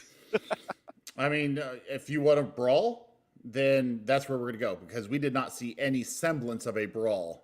Even on Ruins, which you would expect to see either the Ramatra or a Wrecking Ball or the Reinhardt come out there, or even Orisa, my favorite choice. No, we saw Winston. So if they're going to keep pushing into these Winston comps, I'm gonna give the slight advantage to Kean, honestly, because they seem to have the coordination going through, and it took some singular hero moments out of Fisher to keep them from really losing control and going off the rails with their composition. So Raslito, the Echo was okay, if I'm being completely honest, and running a Mercy in this economy is not good, because you only saw 1 actual damage boosted kill. Because I was, I keep an eye on these things. So, I'm writing it down as we go. Only the 1 headshot was the damage boosted potential that was realized there from the Beans Mercy. So, I think that you need to have more utility. I think running in with the Ana and really trying to give Leo a little bit extra oomph in the back pocket. Having a nano Winston is not a bad thing, especially with the low mobility. Once you get on top of that back line, if you can get them in there with a nanoed Winston, the Tesla cannon will immediately zap them out. It'll force cooldowns, if anything else. So, I say that Kean is going to show us something that I have not seen rolled out in this series of competitions. I've seen it a couple times now, especially in Europe. Doofus has been very prevalent, but we're going back to the Ramatra. Yeah, and we're gonna go divey here. We're gonna go divey once again. Yeah, they're gonna go Winston one more time here, so maybe Doofus just to see what was going on. Winston backing off as well, so doors are open, and Kean is gonna try their best to even up this series at 1 apiece, but Leo already having to go in, and that big Bionate as well, but no, Sarah's got a headshot onto Becomix, and yeah, this is not good here for Fisher, or for Kean, I should say, already, as they have to already back up. May is there to save themselves for a couple of moments, but now you have a good Bionate onto Sarah at the same token, and no res up coming for Fisher either, because you don't have a Mercy there. So this would be your go button if everybody is regroup, but the Winston falls really low, potentially just a regroup scenario. And again, they're going to have to take a little while to come on back here. So Kane's got a little bit of a go button, but they're not really taking advantage of the situation on a 5v4. But now they decide to come in, and now the Ramatra Bionated at the same time from Waffle Iron yet again. And they all have to back off simultaneously here. The wall up just to stay there, but now they're just going to regroup for now. This should be the go time right now. Get all inside of Hotel, inside of the altar work, and just lay loose with all of your cooldowns and just burn them. Beckham really does have to be careful on this Tracer because Sarah has had their number. They do go back over to the castle as well. Pulse Bomb online. Pulse Bomb online. Sound Barrier is going to be used at the same token. Razlito's going to duplicate into the Ramatra and will have an Annihilation ready to go, so they can just press Q and use that one right away. Pulse Bomb at the same token, and all the ults are coming out here, but in the end, it is going to be Kean that brings out the 2 DPS ults plus the Valkyrie, and Kean is going to be able to add 2.5 to the bank.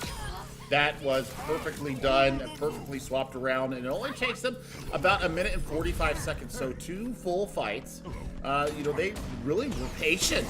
I would have, in my game, I would have been, pushing forward once we saw that 5v4 situation go. I'm pushing up as the tank and getting in their faces now. Deadeye, 4% away, and Leo has poured on the pressure here. Oh, yep. Let's see if they can just keep pouring on the pressure for Fisher at the very least. Now, underneath the archway is not where you want to be, especially on a defensive hold. If they don't lose anybody here, and they're going to push out the Winston as well. So, yes, this payload is in a really difficult position now underneath the archway. And you and I have seen a lot of holds here on this archway.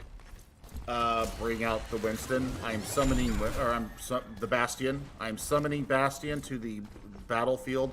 Burn down that flimsy little Ramatra shield. Burn down the walls. Get your artillery strike up. Force out the immortality build. You will win this map in a hurry. Now Beckham is getting worked up, but once again, a huge pick. Yeah, huge pick for them, and that's going to get rezzed up right away. Primal Rage forced down by Leo at the very least. Deadeye in the background from Sarah. Is this going to find anything? It doesn't need to find anything because Sendrillin and Keller are just going to take care of business up front, and that Bionate's not going to matter either, too. They're going to back off, and yet again, Fisher putting up a fence. We need to see some adaptation here from Kean. We need to see that right now. Now is the time. You've got 320. You're stuck at Archway. You're going into a blizzard. You have nothing online other than a very quickly approaching duplicate. I would expect the Ramatra duplicate once again. Fisher College still having 3 check marks online, making a 4th. Mikan just gets theirs online as well. Down to 3 minutes left to go. 1:43 wasted on this defensive side at the very least. But now Sarah getting a headshot under the Tracer. They're going to use the duplicate anyways to see if they can get something going. Blizzard at the same token freezes Razlito from doing any more. Leo gone at the same token. And this is looking like another fight win here for Fisher. And the team uses 2 ultimates, but to no avail.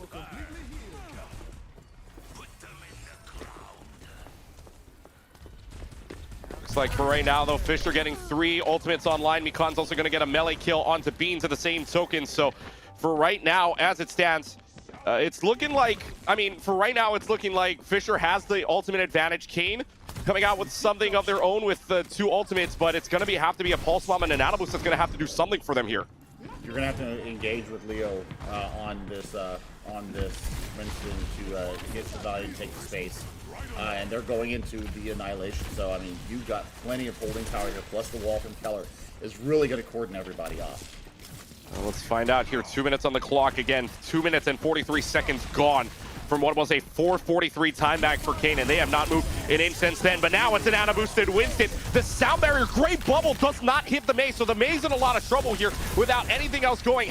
Is forced to use the Icicle Block for right now, but now Sendrillin and Abs just making work of this team. Pulse Bomb in the back line forces out the Immortality field, but yet again, Fisher has the answer for Kean. Yep, and great counterplay. They're coming from Fisher. They withstand the Nano. Winston coming through, only dropping 1, and are able to rally around and hold their ground. 5v4. They are, Kean really now they need to change, and Razlito is the person that needs to change because the Tracer was getting work done. It was pulling resources out of the back line, but it's actually Beko going over to the Genji. Yee! I'm kind of iffy about this one. Well, let's find out here if the iffy will make a difference here. Great Bionate in the backline gets 2 people, and now Comics is going to be able to use the deflection on the Deadeye to get rid of Abs, although in the process, Leo does go down. But if you're in a trade fight right underneath the archway, you're liking the chances here for Kean to make a comeback if they regroup. They get rid of Beans at the same token. So now it's just a Ramatra and a May doing what they can with no healers available to them either, except for Mikan, and who's really not going to be able to heal much of anything. Sendrillin's just waiting for death, and this is the push Kean wants. Finally, after 4:43, only 30 seconds left to go. 4 minutes off the clock, and they're just now getting to bookstore. This has gone from really good to yikes in about the last 30 seconds, and Razlito will have the duplicate online here in the next fight. Beans will have the Valkyrie. Once again, you're looking for the back line. They don't have to worry about the Deadeye this time, so this Valkyrie should be pretty easy to go through. Well, Primal Rage is going to get used as soon as the magnetic grenade got popped onto them. Razlito now duplicates into the Cassidy, and that's going to be on top as well, and no Maywall either to save themselves because Razlito doesn't have anything for the Deadeye yet, but now has the Deadeye available to them. No shield either as Sendrillin is in Nemesis form, but that's not going to matter either way. The Blizzard out for Keller to make sure that they can save some face here for this fight, and that's absolutely what's going to happen. Everybody starts melting away, and Kean with 4:43 cannot complete the second point as Fisher shuts him out onto their attack coming up. Oh man, somebody get a hold of Razlito and tell him to get off the Echo. You did not have the punching power. You weren't getting the value other than the first fight. Once you went through and you got stymied out at Archway here on second point, that's the time for you to go to something with more shield break, something with more punching power. Junkrat, Hanzo, Soldier 76, Cassidy. Bastion is my favorite right now because of all the work that has gone into making Bastion more of a standard staple for a lot of these compositions. If you're going to run in Brawly, you can do that. And even the Hanzo would have been a better pick, just to break stuff down, just for the one pick potential that Kean needed. So, well, now they're going to go to the Cassidy. So, well, I say that. They're going to flop around here. I don't hate the Ashe. This is going to stay on this Mercy, and that's 195 DPS per headshot when you use the aim down sights. Also, you have the ability to reposition yourself using the Viper. So, I mean, lots more utility here for Kean in the second DPS department. Leo going over to the Reinhardt. So we've got kind of a brawl situation going on here. I still think that the Bastion would be a better, I mean, it would be a better option, but I think that you can trade the second DPS in this Icy Rush, Icy Brawl composition. You can go with the Hanzo, you can go with the Ashe, or you can go with the Bastion. No Bastion here for Kean on the defensive end. Fisher's going to come out with a Widowmaker plus the May, but they switched that out. Sarah's going to go on to the Hanzo instead. The Hanzo got the sharpshooter play of the game last round, so we'll see if Sarah can put up some more sharpshooting clips here for Fisher at the very least. But question is, can they get through this brawl of Kean first? And Kean is going to go ahead and try to rush in with the Reinhardt. However, Syndrillin is just going to go right around. No May wall available to Kean either to stop them for a couple of moments. Syndrillin gets the Ashe at the very least, and no May res either for them, as Waffle Iron able to get rid of Abs, but it might be too little too late, as Kean is already going to have to back off, and Fisher is now going to have plenty of time to get into the golden box. They really are. They're going to have a great time bank here. It's going to take them about a minute to get it captured. We'll see if there's any kind of a last-second touch here, but they will have a very healthy time bank. It'll be right around the 5:30 mark as they push through, going in. Well, I was 2 seconds off. I'm sorry. So it's 5:27 going through the archway here. Leo really does need to be empowered here by their healers. And archway the same way that you saw Fisher do to them. You've got the May. Becco has to really make this work, and they've got the vision advantage as well. This is scary times here for Kean, about to go down 2-0, and that is a huge pick. That's a big pick. They get rid of the May, and again, Kean rather not having the Mercy anymore means they do not have a rest to use. I mean, Con just going battle Lucio here. Has already got 2, looking for a little bit more. Sarah's going to help that out, and halfway home to that 99. This is looking like an all Fisher game right now. Yep, GG's. I mean, I would have just jumped off the stage there and got myself reset, because you literally saw them go in there and just stand there and take their death. Well, you just fed 10% ult charge to Syndrillin, who does not need the help going into this. Blizzard v Blizzard battle coming up here. Big difference is that Mikan is 20% ahead of Beans in the sound barrier department, so if they just kind of hold the line here and wait and throw it behind. Oh my god, this is evil. Oh boy, yeah, the Blizzard comes behind the Dragon Strike for insurance, the application matrix. Just throw all the ults you want, Fisher, because this last fight ain't gonna matter anyways. The Falcons just absolutely dominating the floor here on Kings Row in that second point, and now they're up in the series 2-0. That is pretty comprehensive out of Fisher. And I tell you what, Razlito, yeah, got some work done. I mean, this is a great first duplicate, and they got the work done on the back of it in conjunction with that Tracer, so you had the 1-2 punch going on. But in the end, just too much oppression coming out of this Fisher squad.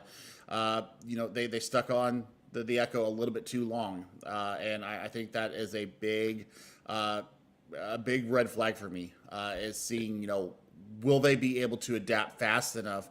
Because they came out defensively with a cat or with an Ashe, immediately picked, positioning wasn't right, and I mean they pushed on top of that. So you know, they need to have a little powwow as a team, make sure that they got their positioning right, make sure they got their support right, make sure they have a plan as they're going into these maps. Otherwise, this is going to be a very quick 4-map sweep. Well, let's see if they can get things together. Escort coming up next, but we're going to take a short break. When we come back, map number 3, we'll see if Kean can bring it back or if Fisher's going to look at match point in the next map. We'll take a short break. It's the ECAC playoffs on Esports U.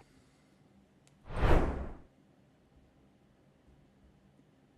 think we wanted as few impediments to getting this thing rolled possible in the outset. I do think as schools get more competitive, they will start to distrust one another, and that's why we have this 500-page NCAA manual, because schools distrust one another. But we're not there yet. Right now there's still a collective. Let's move this forward, and the fact that the NCAA is not administering it, I think, is really helpful to the growth of it all. And yes, we allow grad students. We don't even have a 4 or 5 year clock. If you are full-time enrolled for 10 years in good standing, you can do. And why not? Why would we not say that that's okay? Now, eventually, like I said, we may change our minds if the schools require it. They say, no, this is crazy. Look what they're doing over there. We don't like, but I think we're still a long way from that. Alex, do you have anything? Yeah, I mean, I echo everything that really Carolyn has said. You're gonna have to forgive me. What was the original question? It's been a minute. I know. I'm sorry. Well, just kind of what you set out to do, and then what maybe the realities of it are.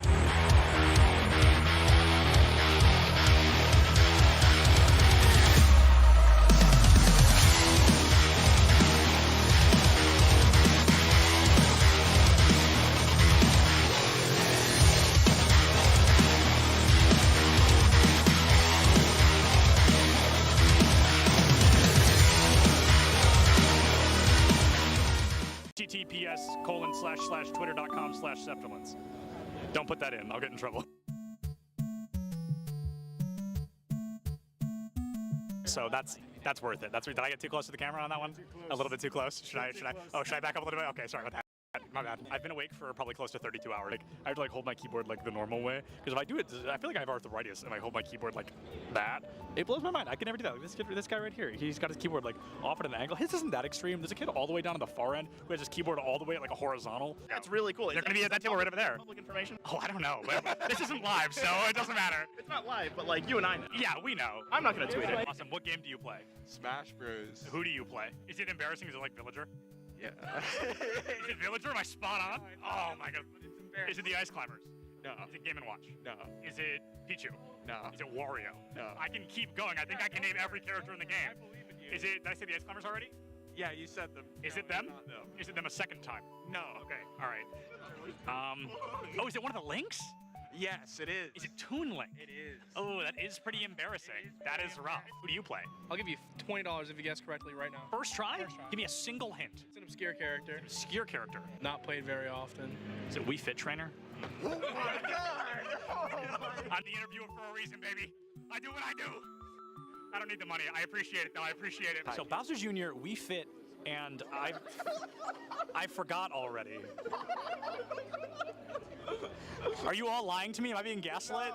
No. Bowser Jr., Wii Fit, and you told me already. Oh, Toon Link. Yep. Where's my main support at? Who are we playing this weekend? A lot of Brig. A lot of Brig, really? Brig Lucio, probably. Brig Lucio, really? I shouldn't say that too loud. I don't want to give away your strategies. It's over-under? What do you mean over-under? Like, do we think we're going to podium? Do we think we're going to come in last place? Not last place. Not last place? Certainly not last. What about 5th place? That's doable. That's doable? That's winnable? 3rd place? Third place. That's where things get dicey? That's very doable. Okay. First place?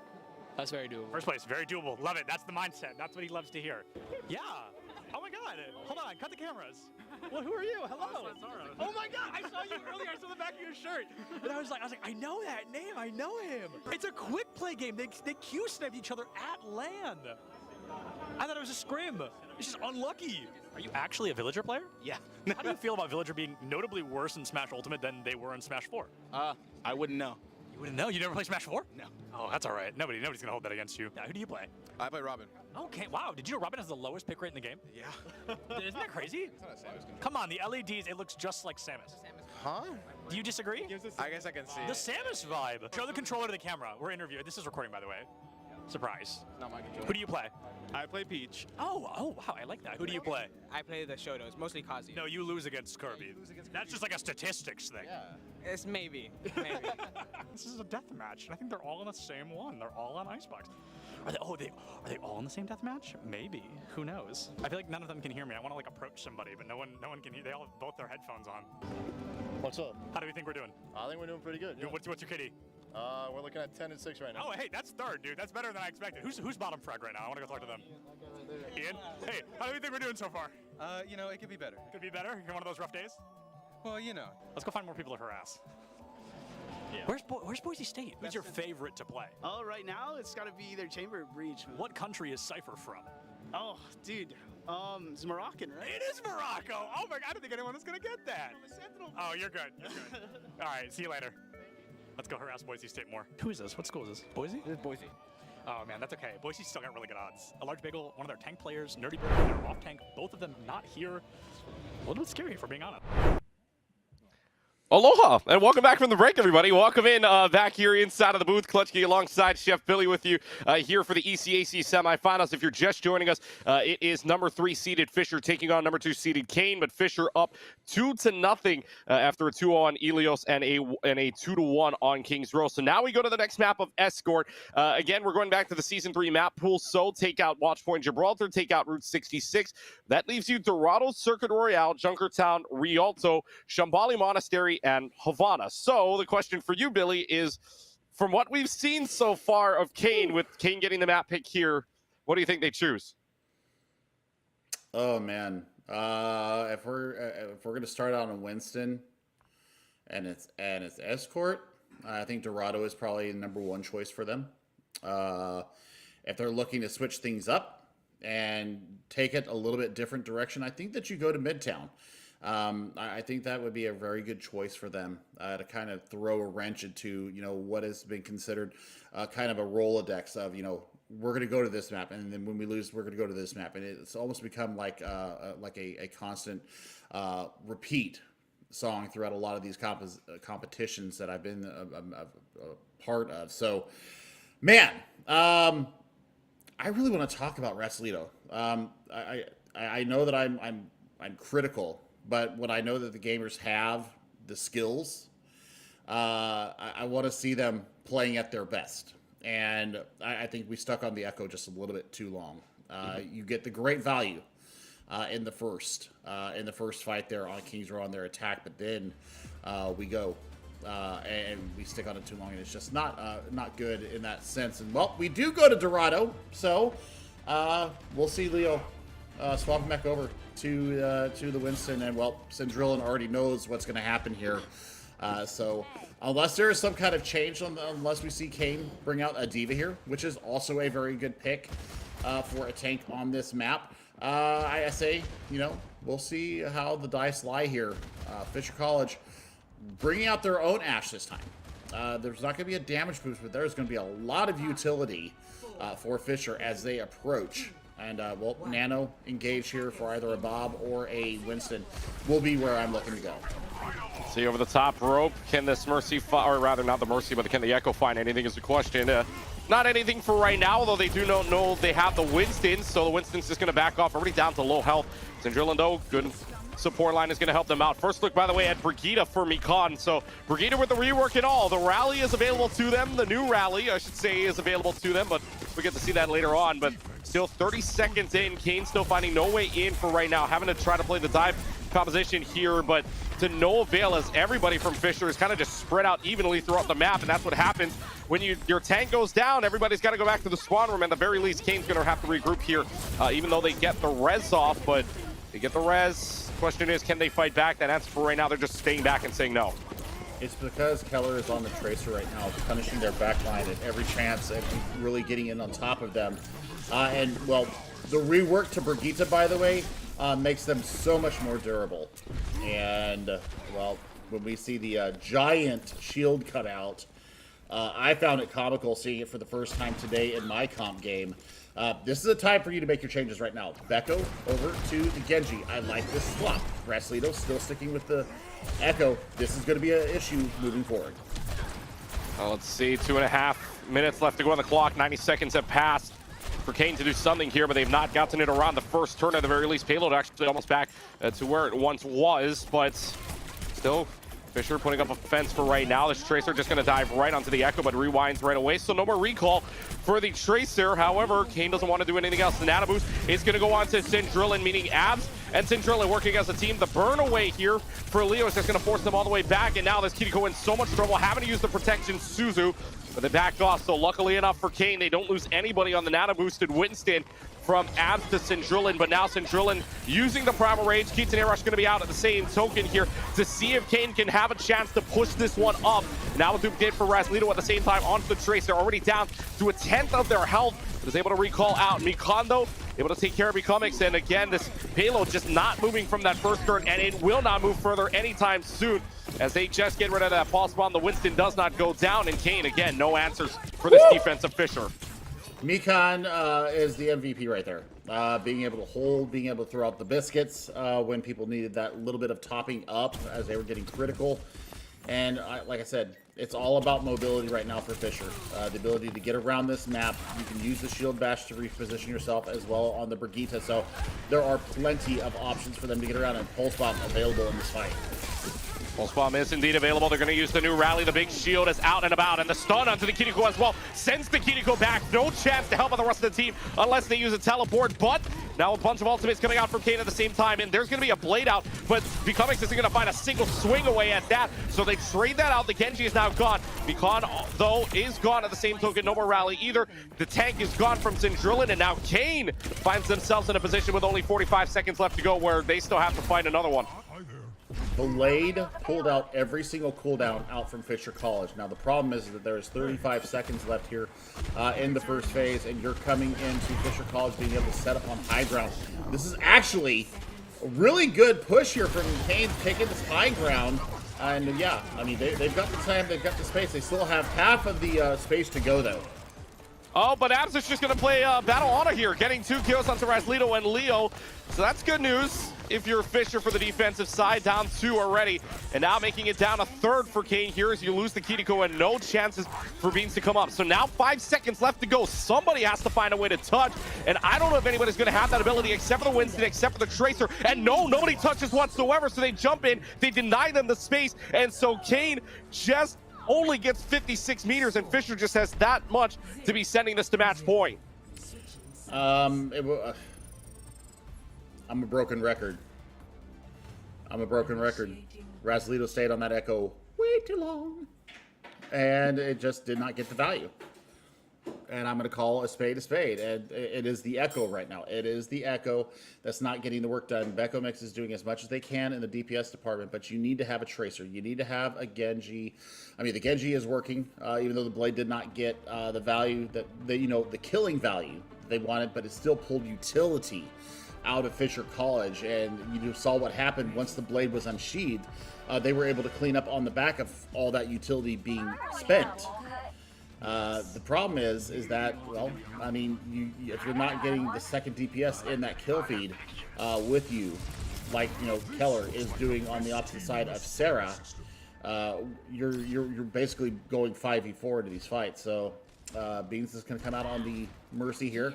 So you're going to have a damage boost for your Ashe. Hopefully this will give them the impetus to get these kills done and really start their defense, because they've got to start it now, otherwise they're facing match point. Yeah, staring down the barrel of a match point right now. Kean wants to try to put this into their own hands. They control their destiny, but they're going to have to shut them out for 56 meters, which is basically, you can see the golden box right around underneath the archway, and you can see it, just a glimpse of it right there. But Kean having to do this early on, where they're going to have to try to push up and play exactly the same way Fisher did early on. And Keller already down to a lot of low health bars here for Fisher, but no avail. Kean not going to find a pick until Razlito was able to find a kill onto Centrelli. That's a good start for you, and that's going to be enough here to force back Fisher already. So lose a Winston, lose an Ashe, and Kean puts up a fence here. I mean, I don't hate it. And I think this is exactly what they need to do. And once again, it's the fact that they've got more utility. They've got more punching power. You're not a threat in the sky. And especially when you're gliding around in the Echo aerial form. It is not a quick drop unless you let go of that spacebar. And you're just gliding up there and you're just an easy target. So I think the utility right now is being proven immediately out of Razlito. Now they're going to take a little bit of a different angle here. Mikan was bionated for just a couple of moments, but is backed off for right now. No protection Suzu needed to be used as he was with the rest of the team. So now they're going to jump right up. They're going to surround the Winston, and now this team from Kean is just going to have to back off a little bit here. Fisher, though, regroups them up, but it's not going to matter when Sarah hits headshots. Now, Beans does have a res available to them. The question is, they decide to use it, or if Teller's just going to push them right off. That answer is going to be they push them off, so no res available here either. And down to final 26 meters left to go. I mean, rather, even 15 meters left to go. Good pick for Razlita, though, onto Sarah. That's going to be huge for them to try to defend this right away, but there's going to be a Slut Monkey right from above. Bionade onto them at the same token. Mikan, though, able to find a headshot on Razlito, and the Valkyrie coming out from Bean to the same token. There's going to be the nano boost onto the Winston from Sendrillin. Is this going to make the big difference? It might just make it. As only down to 6 meters, Mikan still hitting headshots with that kunai of the Kiriko. Right now down to 6 meters left to go. This might be all for naught here for Kean. They use the nano boost. Wildfire does go down. Leo cannot find a single pick with it. Everybody's just being electrocuted away. Down to 4 meters. It's only Leo left to go. And Fisher's just going to rip away the pool here with a minute 49 on the clock. It's going to be Fisher sending us to match point in the series. Whew. I mean, really good usage, really good rotation of their ultimates there. The nano engage at the top of Archway. The sleep, anti, and then the application of nano, all from abs, was absolutely brutal. And you'll love to see it in the worst way. So, I mean, they were getting the work done. And Leo, Leo's doing the best they can. And, I mean, the supports are really sticking with them.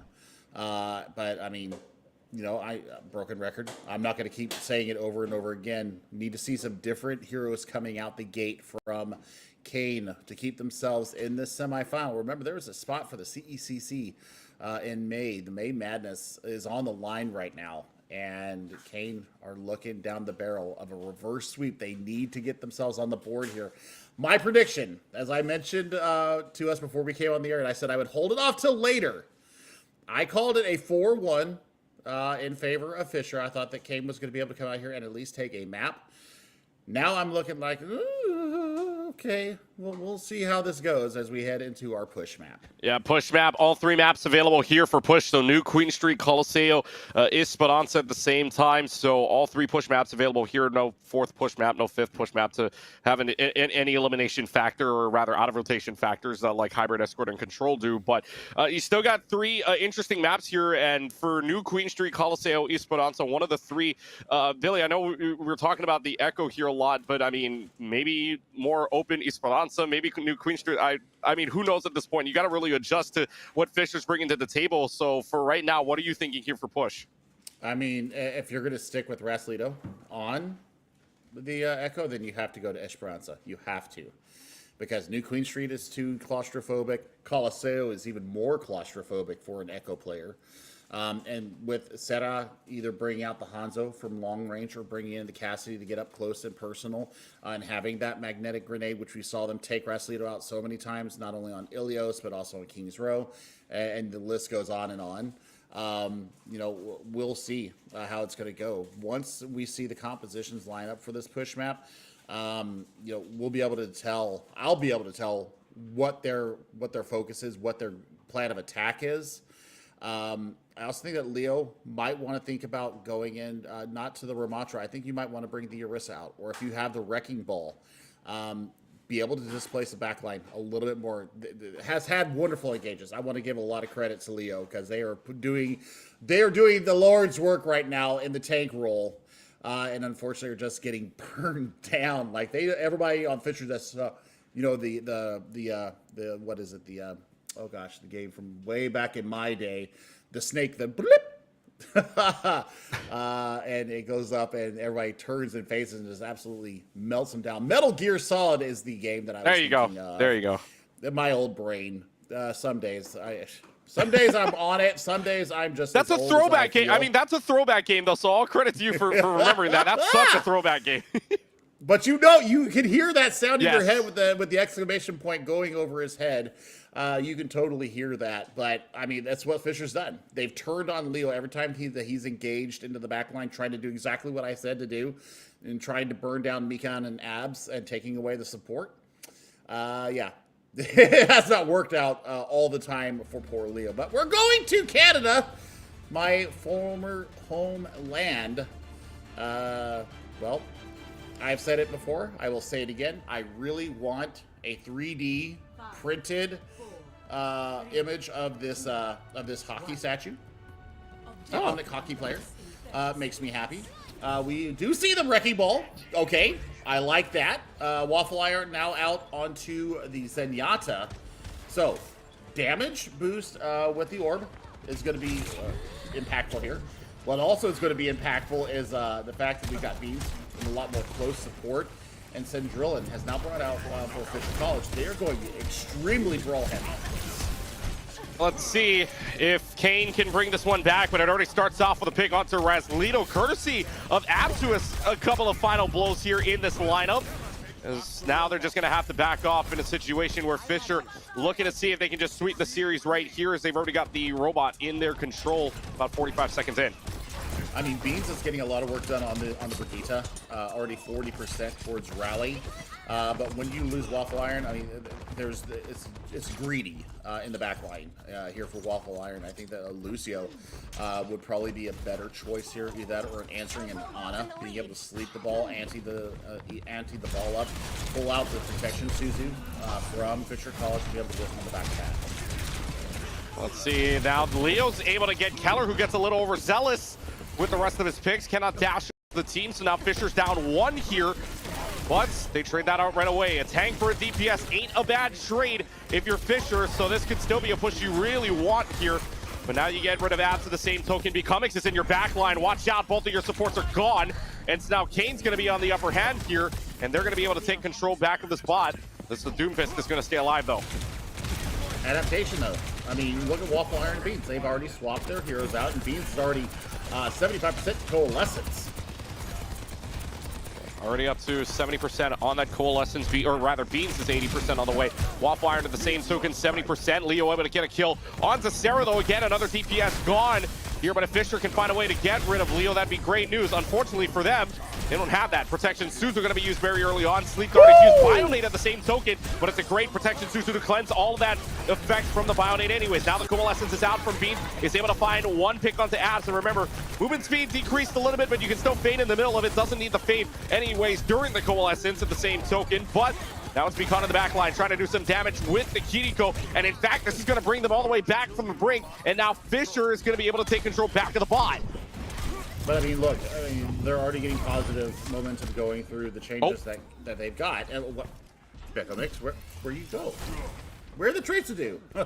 What the Tracer do? Oh man, Nanoblade into this fight, Keegan, and they've got the answer, possibly, in this Kitsune Rush coming up from Waffle Iron. Razlito is pretty close to having their own blade as well. Well, let's see what ultimates get pulled out here. 4 minutes, just under 3 minutes gone, or rather over 3 minutes gone here.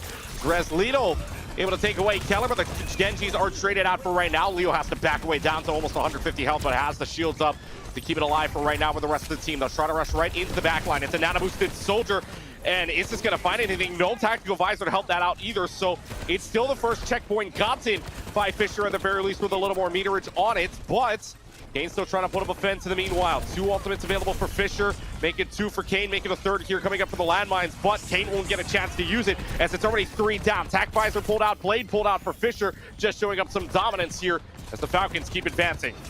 Double support ultimate into that, or double DPS ultimate for Fisher, and you had to use the repositioning for this Doomfist as well. So empty in the cupboard except for McCann. They will have their Kitsune Rush very close. I mean, Pulse Bomb and Blade out right now. Blade's going to come out from Razlito. Is this going to find anything? It will. On to Sarah at the very least. And now the Kiriko TP's away and headshot from Mikon. Turns it around. And it's a 2-for-2 trade. At least with that 1 ultimate gone for right now. But Waffle Iron able to take care of Keller. It's going to be a backup situation here for Fisher. And Kean gets control of the bot. Well, Waffle Iron does trade out for the Genji, but forward spawns are activated. Lots of healing available here. Just having fun. Oh. Yeah, they're having fun. What a slip! But they turn it around. Abs is able to bionate onto Becomix here. And now Leo's in a lot of trouble. So they get rid of 1 big pick onto the Tracer. They're going to be able to get back the forward, or the backward spawn still there, and forward spawn still available for Fisher at the same time. So Fisher with the comeback here on their spawn is able to force them back, and they're going to get even more meters out of this. Enforcer! Yeah, we got Keller out on the Bastion now, so I mean this is going to be Danger Will Robinson going in, and with no tank, Deflect will last only so long, and it's going to be a great push moving forward. Kean almost takes a swim with the fishes, and there's a Kitsune rush out. Oh, pulse bomb lands on the abs though, so that's a trade out, at least for the healer, but it might not even matter too much. Fisher's already gone off for 4. It's going to be Centrillin finding 2, Keller finding another one as well. And this is looking pretty shifty here for Kean. They got to make a comeback here as Fisher looking to complete. Big swaps coming out from the entirety of Kean, and I mean, it's going to be a little bit too little too late. Well, I say that. Centrillin does go down. But you're looking at a flanking Bastion. Oh, yes, here it comes. With the Kiriko at the same time in your back line. Keller's finding Rosalito. Same token, now there's going to be the bomb out, and that's going to force out a Kitsune rush to get rid of Keller, to get rid of Mikan at the same token, so they used the Kitsune rush to win the fight, but that might have been a little expensive for them. At what cost, though? I mean, now you're looking at 4 ultimates from Fisher College coming into this fight. The bot has not crossed that middle ground to deny the forward spawns. You've got a flanking Leo here on the Diva. I do like the pick. I think Sigma actually would be a better pick here, just to absorb a lot of that spam damage coming in from the Bastion, but artillery strike out from Keller. Artillery strike is out. Bastion caught in the middle of it, and Bastion Pool's going to take a lot of damage out of this. And Mikan and Centrillin are just going to force them back at the same time, too. 2 kills for the support and tank duel. Pick up your back line. Leo's in a lot of trouble, down to 140 health, and nobody to heal him except for Amora to back them off. And Raslito's gone, and yet again, Fisher takes back control with 3:26 on the clock, and they're just looking to complete the map. Self-destruct will get them at least another fight. We'll get them a remake unless they get killed before they go in, but I mean, it'll clear some space at least. And the Coalescence coming through is also going to be a good amount of sustain for them. Nano engage for Fisher College coming in. Oh boy, this is a battle key to go. It forces out the Coalescence at the same time too. So now you've got the Helix Rockets out to take out Mikan, and now you've got an auto-boosted Bastion. Bastion's just gonna go brrr here. It's just gonna run away with so much damage on the clock, and now you've got the Meteor Strike out. Centrillin's found 2, maybe looking for a little bit more in your back line when both of your DPSs are gone, and Centrillin just doing work out in that back line, but still 2 minutes and 42 seconds. Spawn rooms in favor of Kean for right now, but doesn't mean the game's in favor of them either. They're now going to use the Kitsune rush out and about for Mikan to try to get themselves a lot more damage, and especially pair that up with the Bastion. That's going to be a lot of damage down. Mikan and Sarah going to add on top of that artillery strike just to save some face here, which does kill Keller, and Raslito's going to be your hero of this fight, because now they're going to have the spawn room, and now this robot's not going to be able to complete because you don't have anybody else but your Doomfist and your Kiriko. Or wait a minute, though, I might have spoken too soon. 2 minutes left to go, now they contest it, and now there's no chance. Unless they can find a way to bring this all the way back with just Centrillin gone. But nope, that's it. Centrillin is able to find Becomix, though, but very close to completing the map, I might say. And we were like, what, 1.5 meters away from just about that. Here. Yeah, so, I mean, Raslito over to the Tracer now. You're looking at a situation where you've got 2 minutes. You got to make up 120 meters, and now artillery strike out again. Artillery strike out, and the mountain looking near impossible to climb here for Kean to bring this all the way back. But you give it to Centrillin, that's not too bad. What is bad is you lose a Moira, you lose a Tracer, and you may lose an opportunity here. And Mikan's just going to take down Becoming to the 1v1. This is unreal. And now Fisher gets the bot back. I have talked about Mikan many times on broadcasts, and they just have a lethality to them that is required in our game of Overwatch 2 now. And they are absolutely putting it on display here. Abs, I think, has really been the extra support, the main support there going in, and but Kitsune Rush is going to come out again. Kitsune Rush is used, and Kitsune Rush is going to be able to help out to find Centrillin. Down to the final minute remaining on the clock here. Abs is just going to have to turn tail and run. And now Leo finding 2 picks of their own is going to force them back. But again, the difference is 100 meters. The mountain is going to be near impossible to climb. I mean, they got self-destruct. They're going to have Pulse Bomb into this fight. So, I mean, you did use both your support ultimates. Keller over to the Sombra now. So that's going to make Leo's life a living hell as they go in for that. I also think they're going to be looking at the backline to prevent fade and swift steps here for the supports. Kitsune Rush is going to get used first onto Mikan's side. Sarah's going to use the tactical visor to maybe to help them out on top of a nano boost. So everything just getting poured into this soldier who has not found a pick yet. The self-destruct is out. It's just going to find anything. No, and they get rid of Leo before anything else can happen either. So they back off the bot, knowing that they have to challenge them right there and then. And they don't have backward spawns either. So they're just going to force And now Fisher only 5 seconds away. There's only a Kiriko left to go who has to find a way to touch this robot. Is going to be able to force overtime for right now, but Centrillion in the back line here. It's a Soldier v the world, and now it's just going to be a Diva who's not even going to get close to touching this point. And Fisher brings out the broom, is going to put themselves in a spot in the ECAC championship, winning the series 4-0. Comprehensive out of Fisher. Adapting on the fly, absorbing pressure. Kean was absolutely dirty, and they need to be put in the timeout for their performance today because that was just filthy. I mean, look at this. That you talk about a bloodthirsty support. Well, this is exactly what I had in mind, and they got the work done.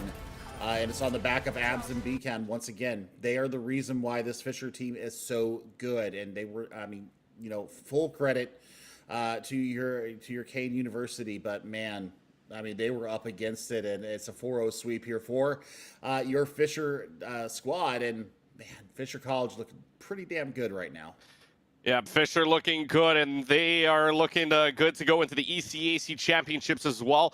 Both of the semifinals here in the ECAC lining up as a 4-0 games.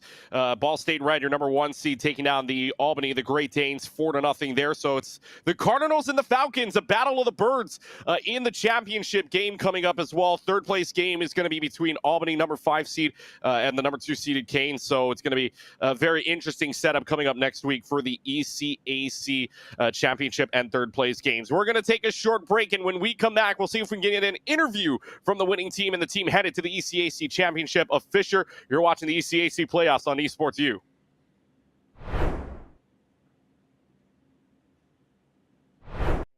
Getting ready to cast some players. No, not cast, interview. Change your mindset, change your mindset. Words. No, but last words until we come back. Oh, okay. Because we're leaving. Enjoy. Oh, that was good, that was good. Anything from you? How are we doing, Polly? Awesome, thank you so much for your time.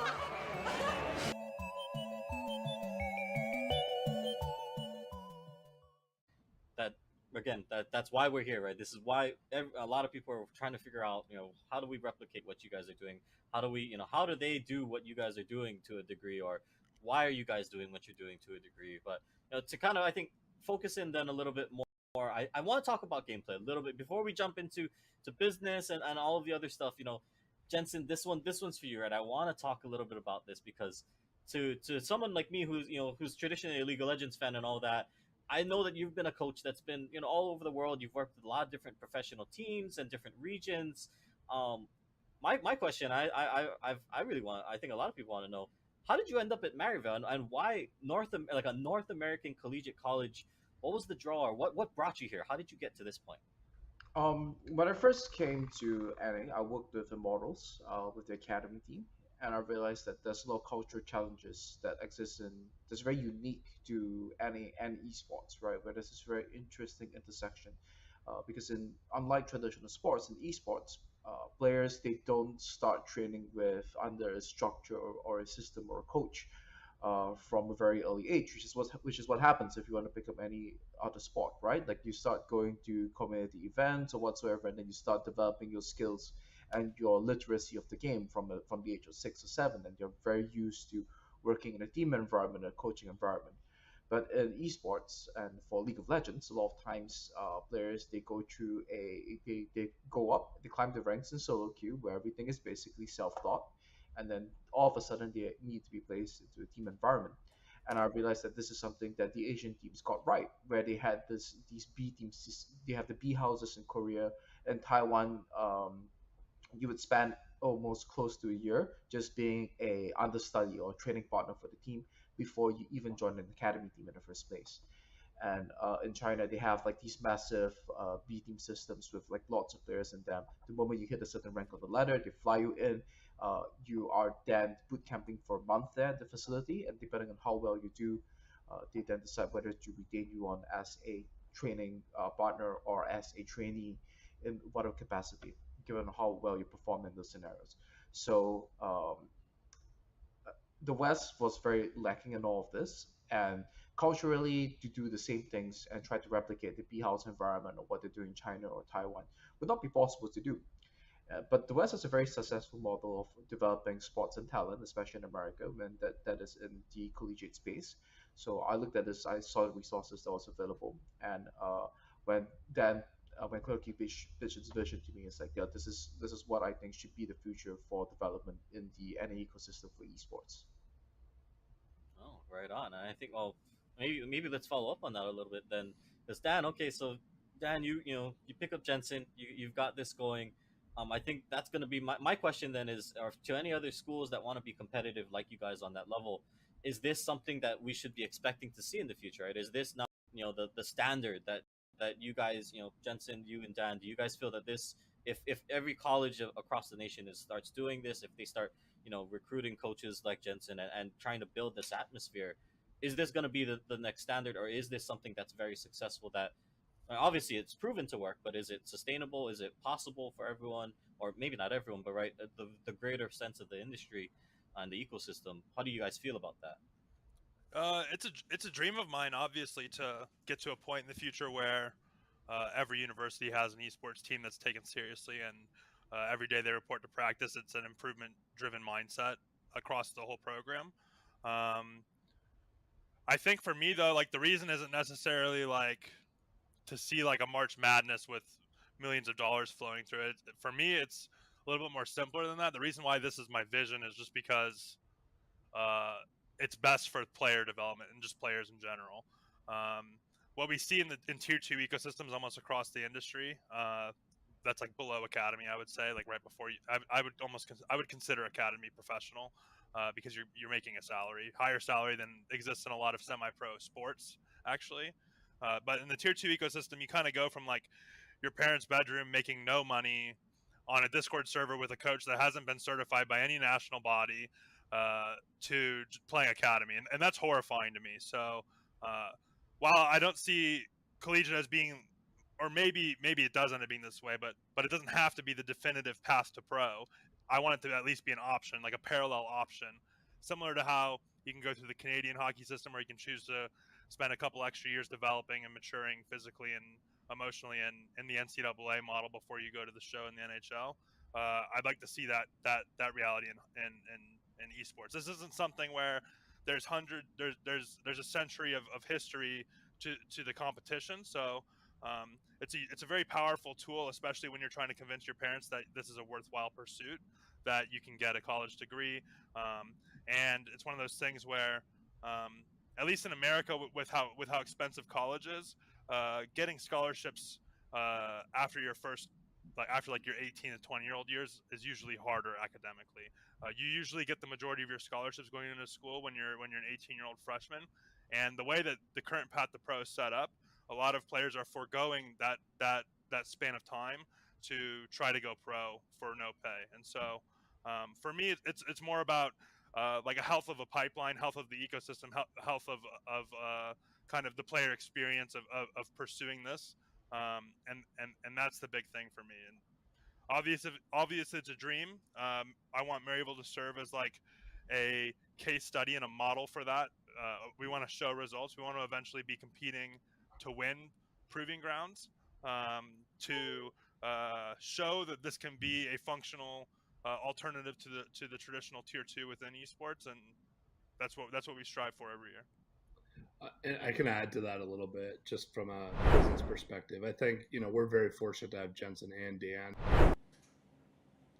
Welcome back, everybody, inside of the booth. Clutch Key alongside Chef Billy, and joining us from the winning team of the Fisher Falcons headed to the ECAC championship round. It's going to be Keller coming from the Falcons here. And Keller, welcome into the booth. And how does a win feel like that 4-0 sweep on the new patch, mind you? Patch happening just yesterday, but new patch, new kind of, I mean, not a lot of character changes, but still nonetheless, how does it feel to have the first win after the patch? It feels great. We're still adjusting, but we definitely felt pretty confident, so it was good. All right, so I mean, pretty comprehensive out of you guys. I've seen your team across quite a few competitions. Really looked like you were just kind of answering what Kean was going to throw out to you. Did you guys feel any pressure, other than maybe the one fight at Kings Row where they got a very quick duplicate and turned the fight in their favor? Yeah, I think Ilios was a little rough because we haven't really played it all in the new patch, so we were sort of figuring out what we wanted to play. And obviously we came out on May, which is sort of close range, and they were playing Echo and Pharah, so we had to adjust a little bit. But I think in the last 2 maps especially, we pretty much had them figured out, so we were playing really confidently, and I think we definitely felt very confident toward the end.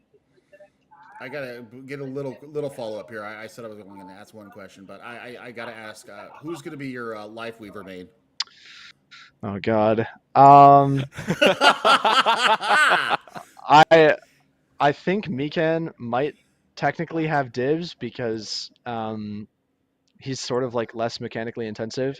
In terms of like the main team, I know Carter's already claimed it, Neb, because he just claims every new hero.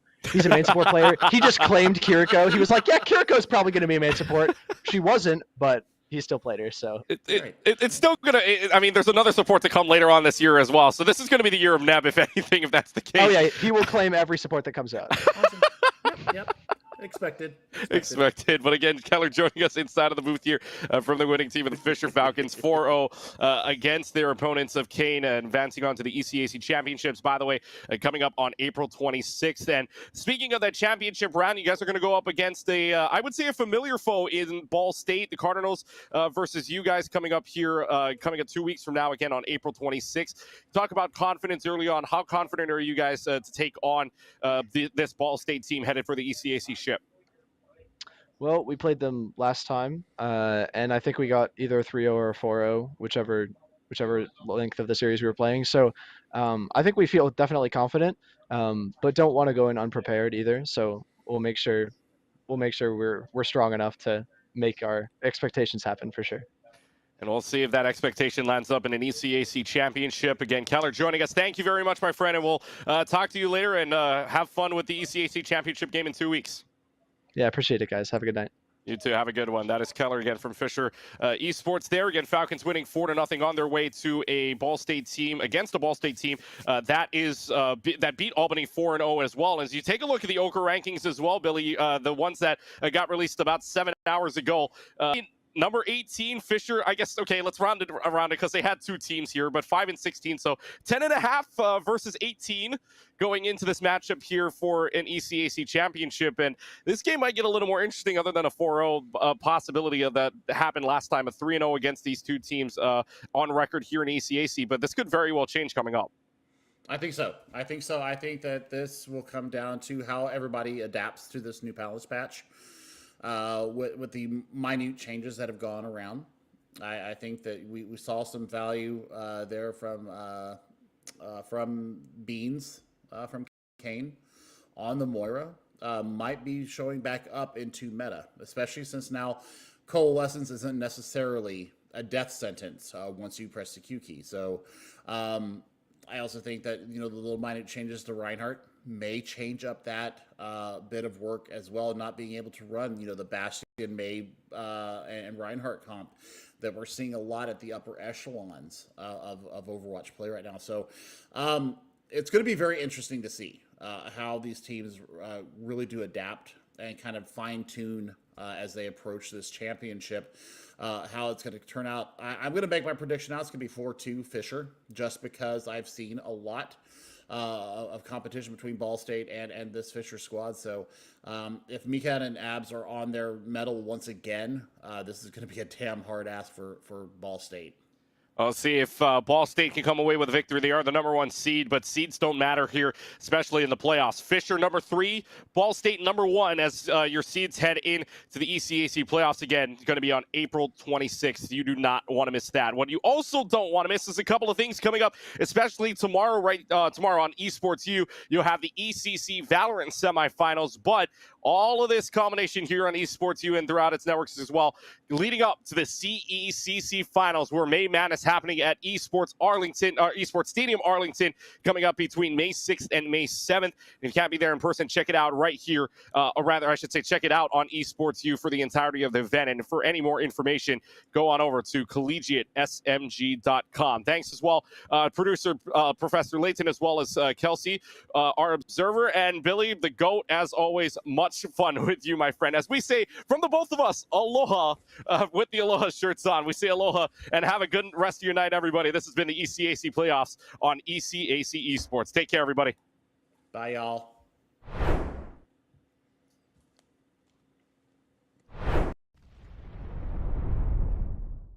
We're at the Collegiate Esports Commissioners Cup. Let's make some noise. Oh, and it's gonna jumped into it. Corner judges good for 1, 2, dip. He needs more. And they're doing even more here. You gotta touch the point.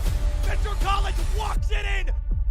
Toy Blank is gonna drop. Knife him. Right out in front. Yeah. 3, 2, 1. Running.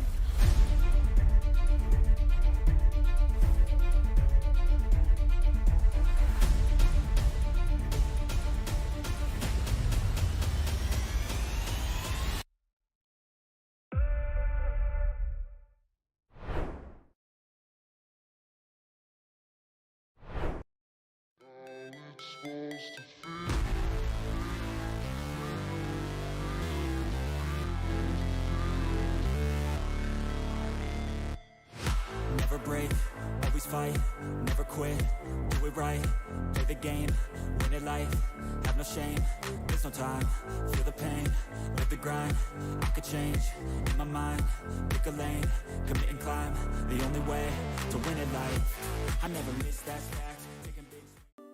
That's so cute. UCF, and it's really cute. So I'm gonna move down here. How do we feel? The odds for UCF? What are we thinking? They got it. No, we got this. We got it. We got it. Go Knights, charge on. 100%. My friend Nick is behind you. He's gonna record it. Don't look at him. You'll ruin the shot. Don't look at him. Don't look at him. Come on. Oh, let's go! Let's go!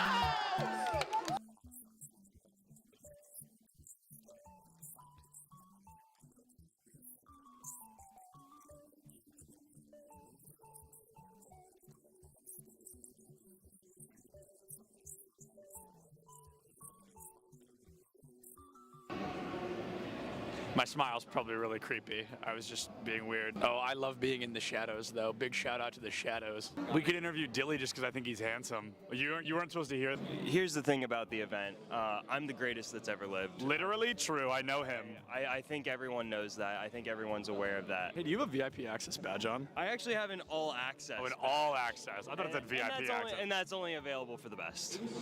That's true. He's right. That's a main stage TO right there. If this goes live, I'm suing everybody. It's all right. A video of me, the first clip is me saying, don't put that in. And then it was the first, cut the cameras.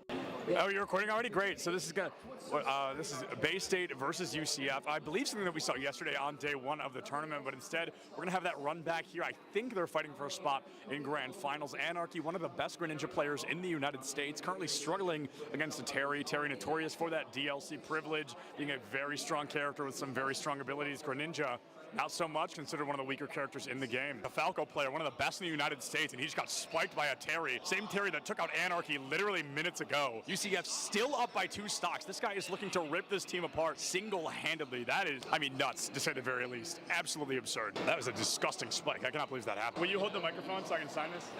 Sorry. For context, he's got a fan. He's actually signing something. He's so excited. What was it like to not hear my voice for 2 minutes? For 30 seconds, maybe. What was it like? Probably bliss. I was signing a mouse pad, which is really cool. I've never done that before. Nobody's ever asked me for a signature, so I'm going to start blushing, but I'm really excited about that. And then he wants a picture. Can you take a picture of us? I said, is it bad? She went, no. I'm going to go ahead and take that as a yes. Turns out I can't tie a tie sitting down. What do you think is the appropriate face-to-screen ratio for a Valorant player? Face to screen, like how? Yeah, like how close should a player sit? Personally, I play really, really close. I think it depends on your eyesight, but for me, I like playing close because it helps me focus on my crosshair. Is the value of sitting close, the crosshair being the only thing in your line of sight? Yeah, that's pretty much the main benefit of it. It's so funny how close some of these guys sit. Oh my goodness. What do you think is the healthy face-to-screen distance for a Valorant player? I think it's all kind of personal preference. I guess I would consider myself like pretty close when I play because I like to zone in on my crosshair. It is the second person to say that. It's all about the crosshair. And then what's up with the horizontal keyboard? I don't know. Like it just kind of fits like the form when I'm close to monitor. Like I don't know. It might sound cringy, but I like to like be one with my gun. You know? No, bro. I feel it. I feel it absolutely.